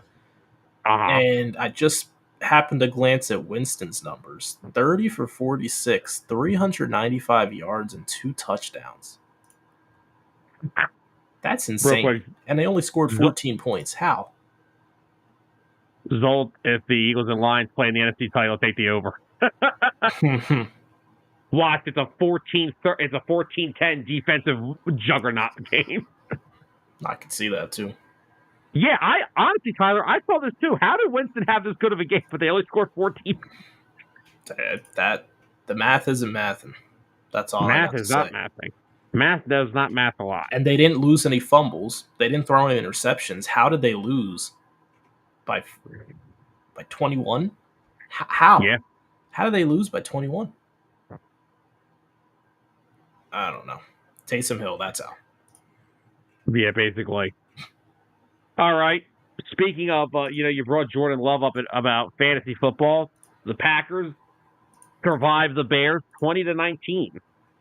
The Bears.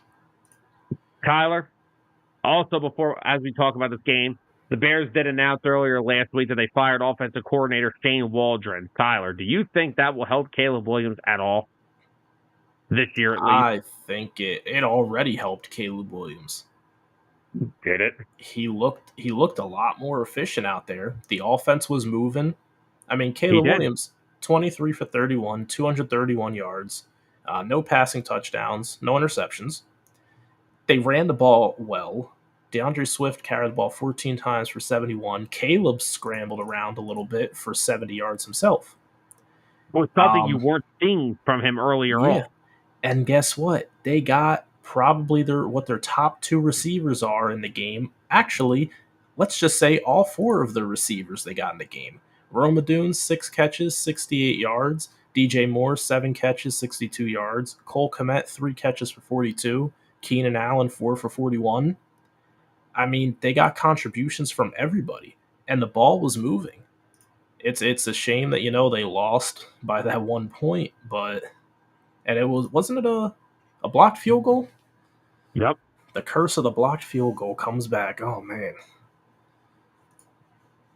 Always the curse of the blocked field goal. I didn't watch that blocked field goal, so I can't tell you if I thought it was rigged or not, like the Chiefs Broncos. Well, apparently Matt Eberflus, whatever his name is, he is sending the tape of the blocked field goal because they believe the Packers had the long snapper covered, which you're not allowed to do. Really? Well, what's that going to change? They're not going to go back and do anything about it. That's a last-ditch effort of, I'm about to lose my job and I need to figure out something here. Matt Eberflus is still getting fired at the end of the season. It don't matter. You think so? Dude, he picked Shane Waldron, who got fired already. Matt Eberflus is not a good... Look, He's not. But the thing with him is he's one of those defensive coaches, right? He knows he that's doesn't need to fine. be doing anything offensively. If he's Okay. not able So to pick an offensive mind, he needs to let the organization pick an offensive mind. here's the problem, though.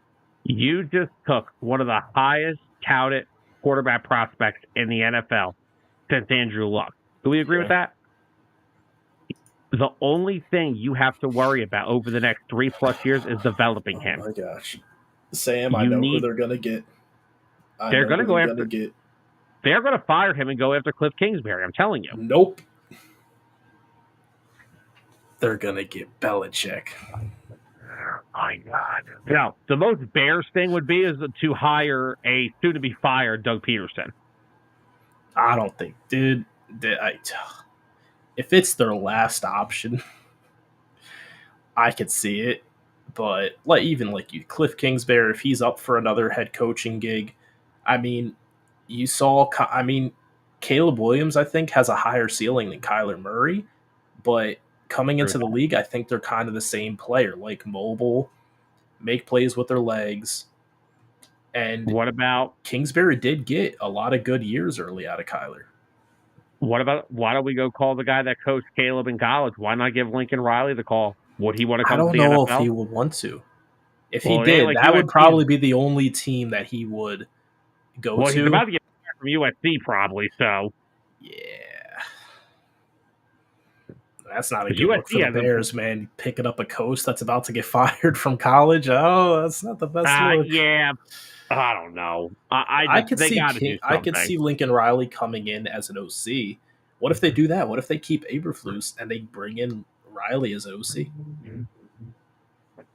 A guy that knows Caleb Williams. Williams knows him. Of course, another name we have to keep an eye on is Lions offensive coordinator Ben Johnson, because he was. That's got to be another thing that you got to look at too. But he said he was going to be selective in where he goes. I mean, said he's not taking any job. I mean, but Caleb Williams, Rome Odunze, that's a pretty damn solid team. Yeah. DJ Moore. Yeah, I would take that job. But yeah, I don't. The Shane Waldron firing needed to happen. That Bears offense was so stagnant. It looked like last year's Eagles team. Just nothing. Yeah.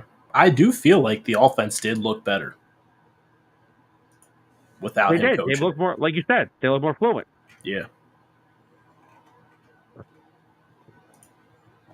But, all right, moving on to our next game. Dolphins destroy the Raiders. 34-19. Are we surprised? Tua looking solid, man. Yeah, not solid enough to make any playoff push. Well, they've been winning since he got back. I mean, they're 4-6. I thought they lost. They dropped the game since he came back. I don't. Have they won out straight since he came back? They were 2-6. I thought when he came back. I don't know. Though you hung on to him this past offseason, I'm not sure if it's going to happen again. Yeah, Zolt, you're soon to be welcomed into what us Philadelphia Eagles fans have to go through. Your coaches succeed, they get head coaching jobs. Unfortunately. Yeah. Except for last year, when they just got fired because they underperformed dramatically. Agreed. Next up, Rams defeat the Patriots. Not a surprise. Stafford had a really good game, though. 295, 4 tutties. Puka Nacua, 123 yards and a tutty. Cooper Kupp, 6 for 106 and 2 tutties. Rams are playing good football. We gotta be prepared for this game coming up on Sunday night. You gotta be prepared for this Rams team. They're going. I'm not worried about.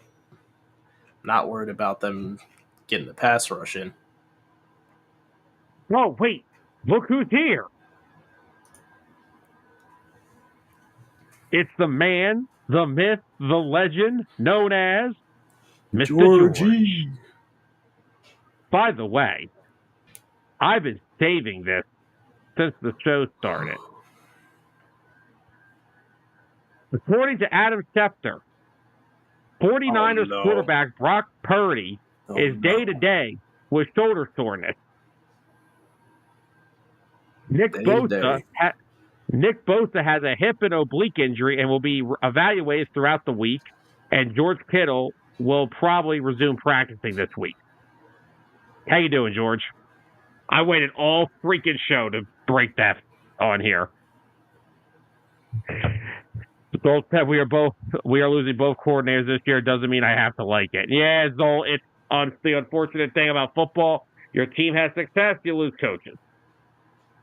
But I trust Dan Campbell to keep that team rolling even without them. I think he'll pick the right replacement. Next up, what the hell happened in Denver? Oh, man. George, you know I love you. What did happen in Denver?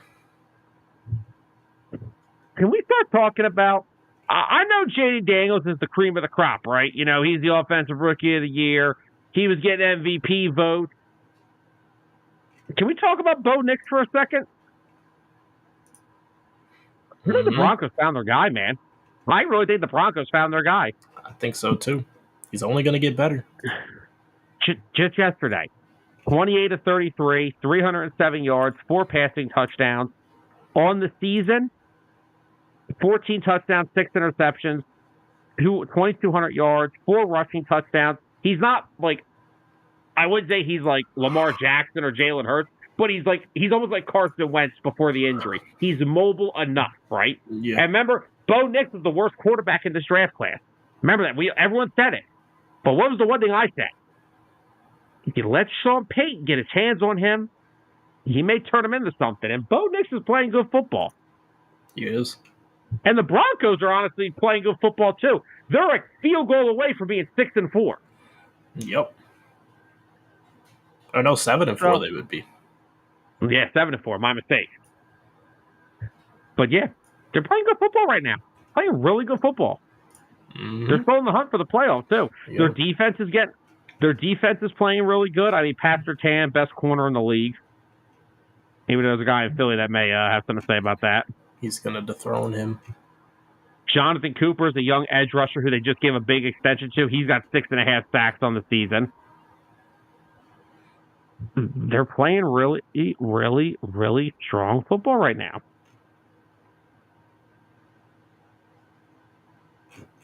Oh, my God. Do you know who's on the Denver Broncos? Who? I'll give you a hint. He's an old friend of ours from last year. Oh? Big linebacker. Zach Cunningham. Yup. Wow. Good for Zach. He had a good year last year for us. Yeah, 3 total tackles in the game yesterday. Saved us from Nick Morrow. Yeah. Oh, brother, Nick Morrow. Bo Nix looks like Brock Purdy if Purdy was actually a good quarterback. Actually, I think Bo Nix has got way more talent than Brock Purdy's old. Oh, yeah. Purdy is a good game manager, which works out for the 49ers, honestly. George, large pieces of metal fall from AT&T Stadium roof prior to Cowboys-Texans game. Jerry doesn't want to lose any more money this weekend after the fight on Friday. You know what that fight did? It just seeped disappointment into the air, and the stadium just soaked it all in, and now it's falling apart. Jay Paul's got more wins in that stadium than the Cowboys do this year. Well, you know what the funny thing was? Like when Jerry was getting interviewed, like, you know, and this is a good thing for the world. They're basically introducing us to this great platform known as Netflix. Like, Jerry, it's been around for about 20 years, baby. Get with the time. You know Jerry Jones is right. He is Vince McMahon. He is. Oh, no, Jerry Jones is Vince McMahon. Oh, my gosh. He's lost it. He's actually lost it. All right. Moving on. Next game. Seahawks walk off the Niners. I got to give it, man. Geno Smith came up big when it mattered. Yep. The Niners, man, they're continuing to struggle. They are. Like, I thought. Now, granted, they still got some time to figure it out. Being at 5-5 isn't ideal for trying to make it in as a wild card. They're not getting healthier, though. Especially it's going to be very hard when their division is so close. Like, the Cardinals are 6-4, Rams are 5-5. Cardinals actually 4-game win streak, so they're rolling right now. Seahawks 5-5. You got 3 teams at 5-5, and so far Well, the 49ers, they're sitting in last because they've lost more of the division games. Yep, they're not. They've been banged up and they haven't played great football yet. So Now, I don't granted, know if they can get it going. I agree. So that was the highlight of the weekend that they put Kurt. Well, no, the highlight was after the Eagles game when Mike McCarthy's having his press conference. They put a heel to his right to block the sun away from him. Oh no, you heard what Jerry said. It's a tactic. He's never going to change it. It's his football game day tactic. Well, guess what? Your own wide receiver couldn't see the ball. You know, that's it, Sam. Get out of here. Boot me, please. Don't do what George does to studs on his show. Please don't. I don't want to be studs on my own show. George had the 49ers shit the bed. Bad field goal kicker. Kyle with some bad play calling. Kyle needs to stop overthinking his offense. He really does, because you don't need to overthink. You've got Christian McCaffrey. You have Deebo Samuel. You still have George Kittle, even though he didn't play this past weekend. I think that Shanahan, he's kind of coaching like he doesn't have McCaffrey back. I don't think he really transitioned and realized, oh, hey, I can go back to doing this, this, and this.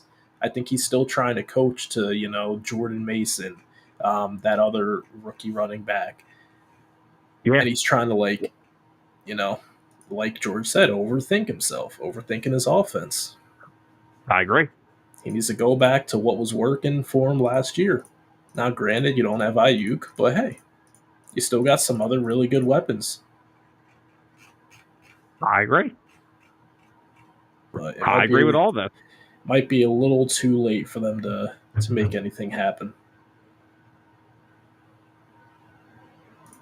Yeah. And to wrap up our NFL Weekly recap, the LA Chargers with a very huge win against the Bengals. They had a huge lead. Bengals came back, made it a game, but J.K. Dobbins' touchdown with 26 seconds left iced the game.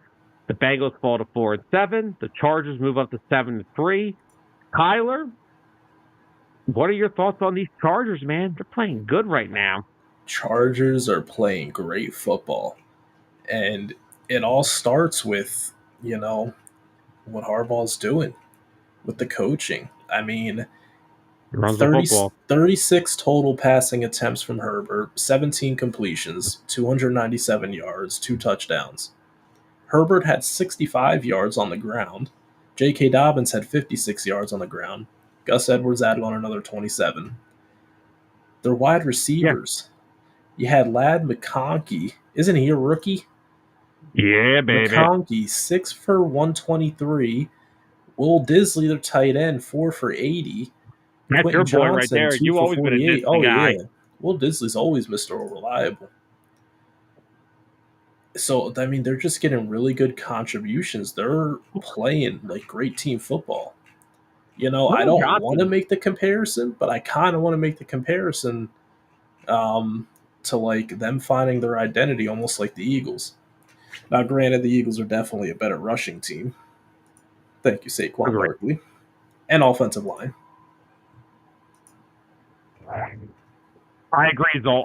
And honestly, the Chargers, they may be a tough out. If they're a bottom seed, if they go against a team like a Buffalo or maybe even a Kansas City, because if they play Kansas City, that'll be the third time they'll play them this year.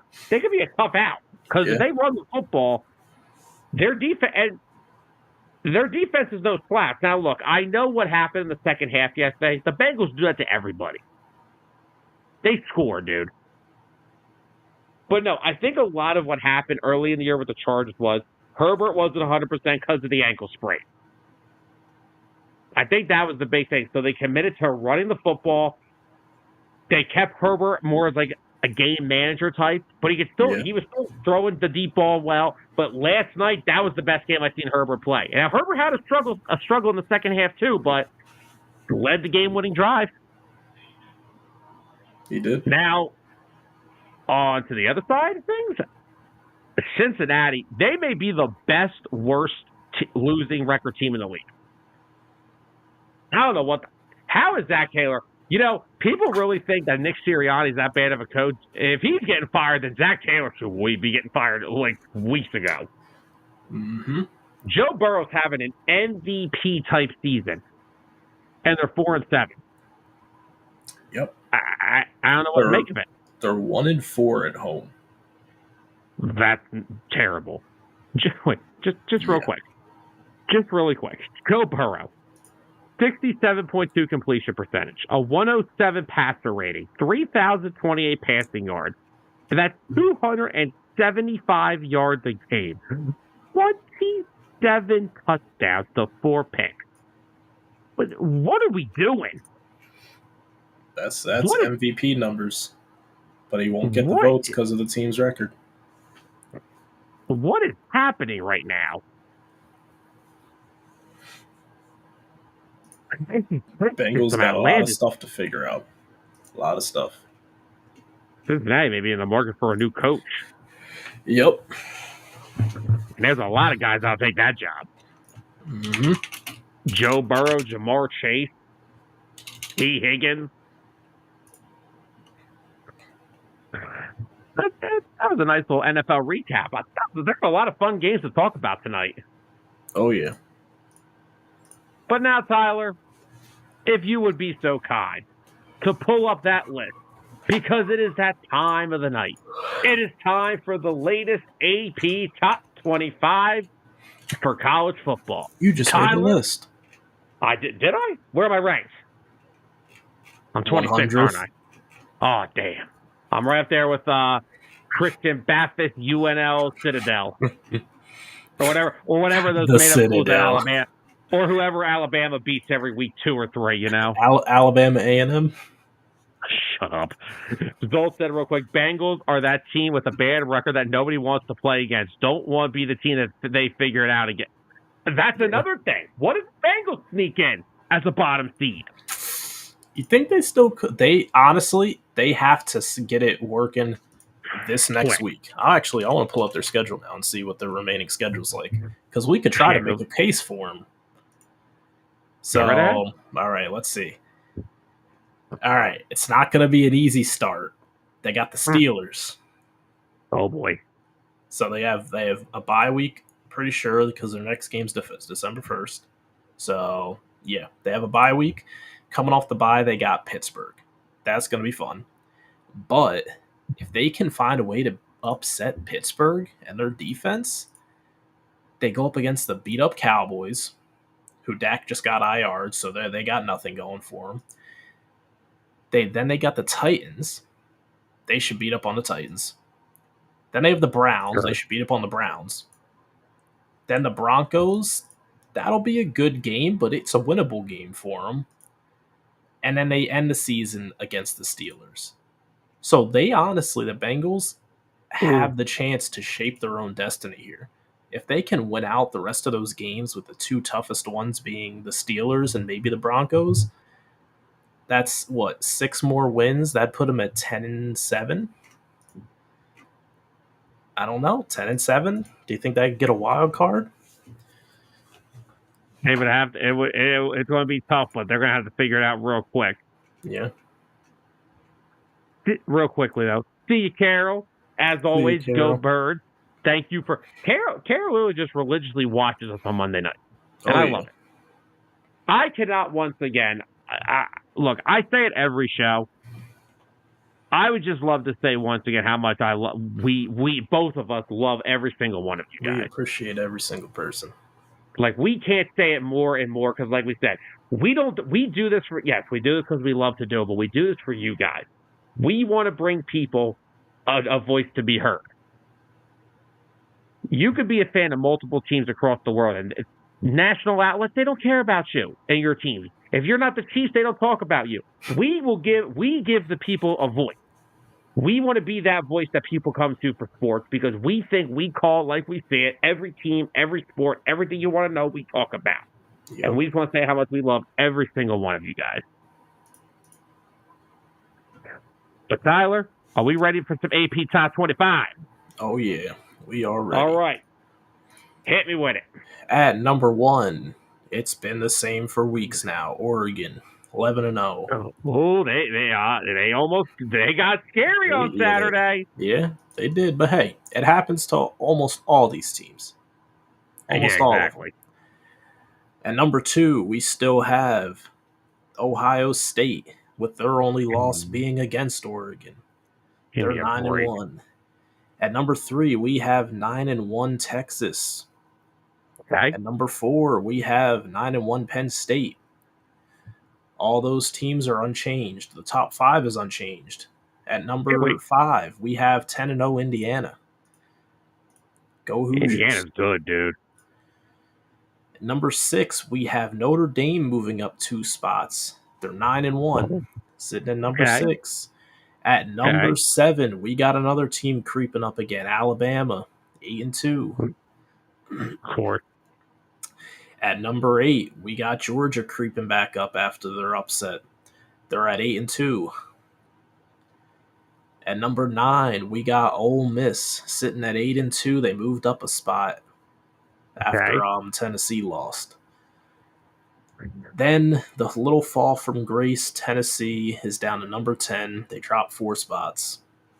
Yep. At number 11, we got Miami, 9-1. They moved up 1 spot. And oh boy, number 12, we got the return of Boise State. They're at 9-1, and right now they're the last team in the playoff mix. So I hope they hold it.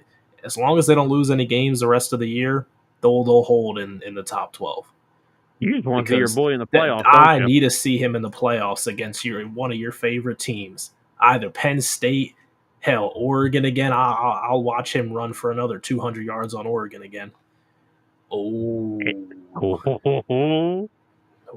then that's going to be no more undefeateds in the top 25. Well, Army's still 9-0. Oh, stop. But as far as big conferences go, there'll only be one more undefeated team in the top 25. What time is that game on? It better not be. That got to be night. It has to be. If they don't put that on night... Nope, it's big noon. Are you serious? Well, hold on. Wait, hold on. No, you have to ask yourself, what is the 7:30 primetime game? If it's something good, I'm okay with it. It can be good. It's not going to be no Oregon versus Indiana. Oh, it's not. Or wait, Ohio State versus Indiana. The only matchup that are ranked is Notre Dame and Army. Wow. They screw this up every week, don't they? Wow. Can you imagine if Army beats Notre Dame? Army's shooting up into the top 10, man. I know you're still going with the list, but guess who Clemson plays this week? The Citadel. Yeah. I just saw it. The Citadel. Big noon. I hate the NCAA sometimes. I really do. That is unbelievable. One of the 7:30 games is Texas A&M at Auburn. Yeah, good point. And then the 7 o'clock game is Boise State at Wyoming. Oh, gosh. Okay. And Alabama at Oklahoma. That'll be an interesting one. Yeah. So they got some interesting 7:30 games. All right, where did I leave off here? I left off on Boise State. Yeah. Which, real quick, I just got to take the time for the weekly Ashton Jonty for Heisman. Oh, my God. All right. Matt, game by yesterday. the way, Matt's got a question real quick. He wants to know, why is Jimmy Butler's hair red? Oh, my God. Oh, man, he's back to coloring his hair. I think Jimmy's losing his mind. Yeah, I don't know what's going on with Jimmy Butler anymore. But anyway, go back to your Ashton Jonty. So, this past week, He carried the ball 32 times. He had a down week, 159 yards rushing, average 5 yards on the ground, 3 touchdowns, 3 rushing touchdowns. His longest run of the game was 36 yards. Okay. Down week. Down week. That's a down week. Down week. You're unbelievable. And then the week prior, he actually lost his first fumble of the season. Unfortunate. But he also ran for 209 yards and another 3 touchdowns. That was against Nevada. Impressive. So I only see there being maybe 3 quarterbacks in the race for Heisman. Or not, I say quarterbacks, or I mean players overall. Yeah. I see Cam Ward. There's a guy at Colorado that says hi. Yeah, Cam Ward, Travis Hunter, Ashton Shanti. I don't care about anybody else. It's got to be one of those 3. Jalen Milroe's making a push. Those 2 losses are going to hurt too much. No, they don't care about that. All right, well, that's tough. Yeah, they don't care about that for the Heisman. That's tough, because then you can look at Indiana's quarterback and look at, say what he's doing. Look at freaking Oregon's quarterback and look what he's doing. I feel like I would take Oregon's quarterback over Milroe. Gabriel, yeah, I would too. But anyways, all right. Back to the AP 25. At number 13, we got SMU moving up 1 spot. At number 14, we have BYU. They dropped 7 spots, and now they're sitting on the outside. Yep. Who they play? They played Kansas. They lost to Kansas. Kansas? Oh, man. Yeah, that's tough. I could be wrong. Kansas, 13-17, man. Ugh, that's an ugly game. That is. Ugly game to drop there. At number 15, we have Texas A&M. Number 16, we got Colorado climbing up another 2 spots. And now, funnily enough, Colorado takes on Kansas this week. So a win versus them, maybe that bumps them up into BYU spot. Gets them a little closer to that top 12. Maybe they can make a push in for the playoffs. At number 17, we have Clemson. At number 18, we have Army. Army dropped 2 spots, I guess, to make room for Colorado. Not sure why, but cool. Number 19, we have South Carolina. They moved up 4 spots. At number 20, we have 9-2 Tulane, moving up 5 spots. At number 21, they are the Green Wave. At 21, we got Arizona State. At number 22, we got Iowa State. Number 23, we have UNLV. At number 24, we got Illinois, which I'm pretty sure, I think Arizona State, Illinois, maybe UNLV? Are those the first time newcomers to the top 25? Illinois was in it when they lost to Penn State a few weeks back. Oh, okay. But I was told that Penn State hasn't beat a ranked opponent yet this year. Yeah. Grow up. Yeah. Just go back and look at the numbers. And at number 25, dropping 6 spots, is Washington State. Damn. Washington State was creeping up for a little bit there, too, for a while. They were, yep. But they're still in there. They are. And that is our new AP Top 25 for the week. And we are just... Honestly, Anthony, they do. They just run. The Big Ten runs everything this year. And this is why Georgia and Bama still get pushed up, because they don't want their precious SEC to go down.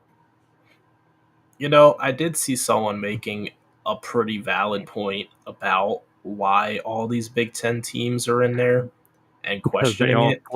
Because all these SEC, all these Pac-12 teams switch conferences. Yeah, that is true. But when they broke it down, they kind of the thing I read, it was kind of like a blind article. You know, they gave you the team's wins, their stats, things like that. They didn't tell you who the school was, and they had you guess, you know, which team it was based off of the record. And a lot of these SEC teams probably should be higher up than these Big Ten teams. Now, Oregon, they deserve to be number one. Flat 100%. out. Flat out, they deserve it. 100%. I'll be honest, Penn State, should they be 4? I feel like maybe 6 or 7 would be more fair. I don't know if they should be a 4, but there's way too much nitty-gritty in the AP polls. Yeah, like if you told me Indiana jumped Penn State, I'd have no issue with it. Yeah. Like, I have no issue with it. But then I can make the same case for Ohio State, too. Yeah, that's true. And this is why I always say the AP top 25 99% of the time suck. Oh, yeah. Just like your power ranking, Sam. Got something in common. That's knocked it up. What? Anthony. What? Anthony, that's your team. Oh, no way. Well, hey, if he's saying something about his team, you know he's got some gut feeling about it. Oh, you know what? I can't blame him because I think we are too, because I don't trust James Franklin in big games. So, not going to completely discredit that because I'm in the same boat. That's valid. But, Mr. Tyler, do we have anything else we want to talk about? No, nothing from me. I'm getting ready to watch this Monday Night Football and also the second leg of the U.S. men's national team against Jamaica, trying to make it to the semifinal. It starts at 8. What? Oh, shit. Anthony, that's college football, though. Teams are going to play bad, and teams are going to still win. But if you're getting the win, you're doing something right. Exactly. The only thing I want to add about our game this past week is if you think there's any tight end in the nation better than Tyler Warren, you are out of your freaking mind. No. He's got to win, though. What's the award, the tight end award called? Is it the Bolitnikov? Or is that something different? I honestly forget, but either way, best tight end in the nation. He's got to win it, hands down. Did you see his final numbers from Saturday? I did not. Oh, thanks. That's why you had me. Listen to this quick, okay? Tyler Warren, 8 catches, 127 yards, and 1 touchdown. That was only his first impressive number. His second impressive number, he was the team's leading rusher. 3 carries for 63 yards and a touchdown, including a 48-yarder. Wow. Now, Anthony just said Oregon's got a good tight end. Oregon might have a good tight end. It ain't Tyler Warren. That's a great tight end. Actually, you know who else has a really good tight end? Bowling Green. Really? Yeah. Are we going to see a freaking Bowling Green tight end make it in the NFL? His name's Harold Fannin. This year so far, 83 catches, 1,169 yards, 8 touchdowns, averaging 117 yards per game. What? His only, against Penn State, he had 11 catches for $137. Oh. I'm still taking the versatility of Tyler Warren. Oh, yeah. It's not about just being a pass catcher. Tyler Warren does everything. The guy literally can throw the ball, for God's sake. The versatility. And you know what makes me sick? Andy Reid's going to get his hands on him, and I'm going to be depressed. You thought Travis Kelce was good. Watch this. But anywho, before we get going, do want to make a quick announcement. For anybody that missed the post over the weekend, we have a little bit of an announcement. We have a second show coming to 609 again. We are moving to branch out again, get some extra content out there for you guys. As everyone knows, we have a little segment, usually, depending on the time of year, called Hitting Home, which is my personal segment that I like to run about Major League Baseball. We are taking Hitting Home and will no longer be doing it as a segment on Monday's show.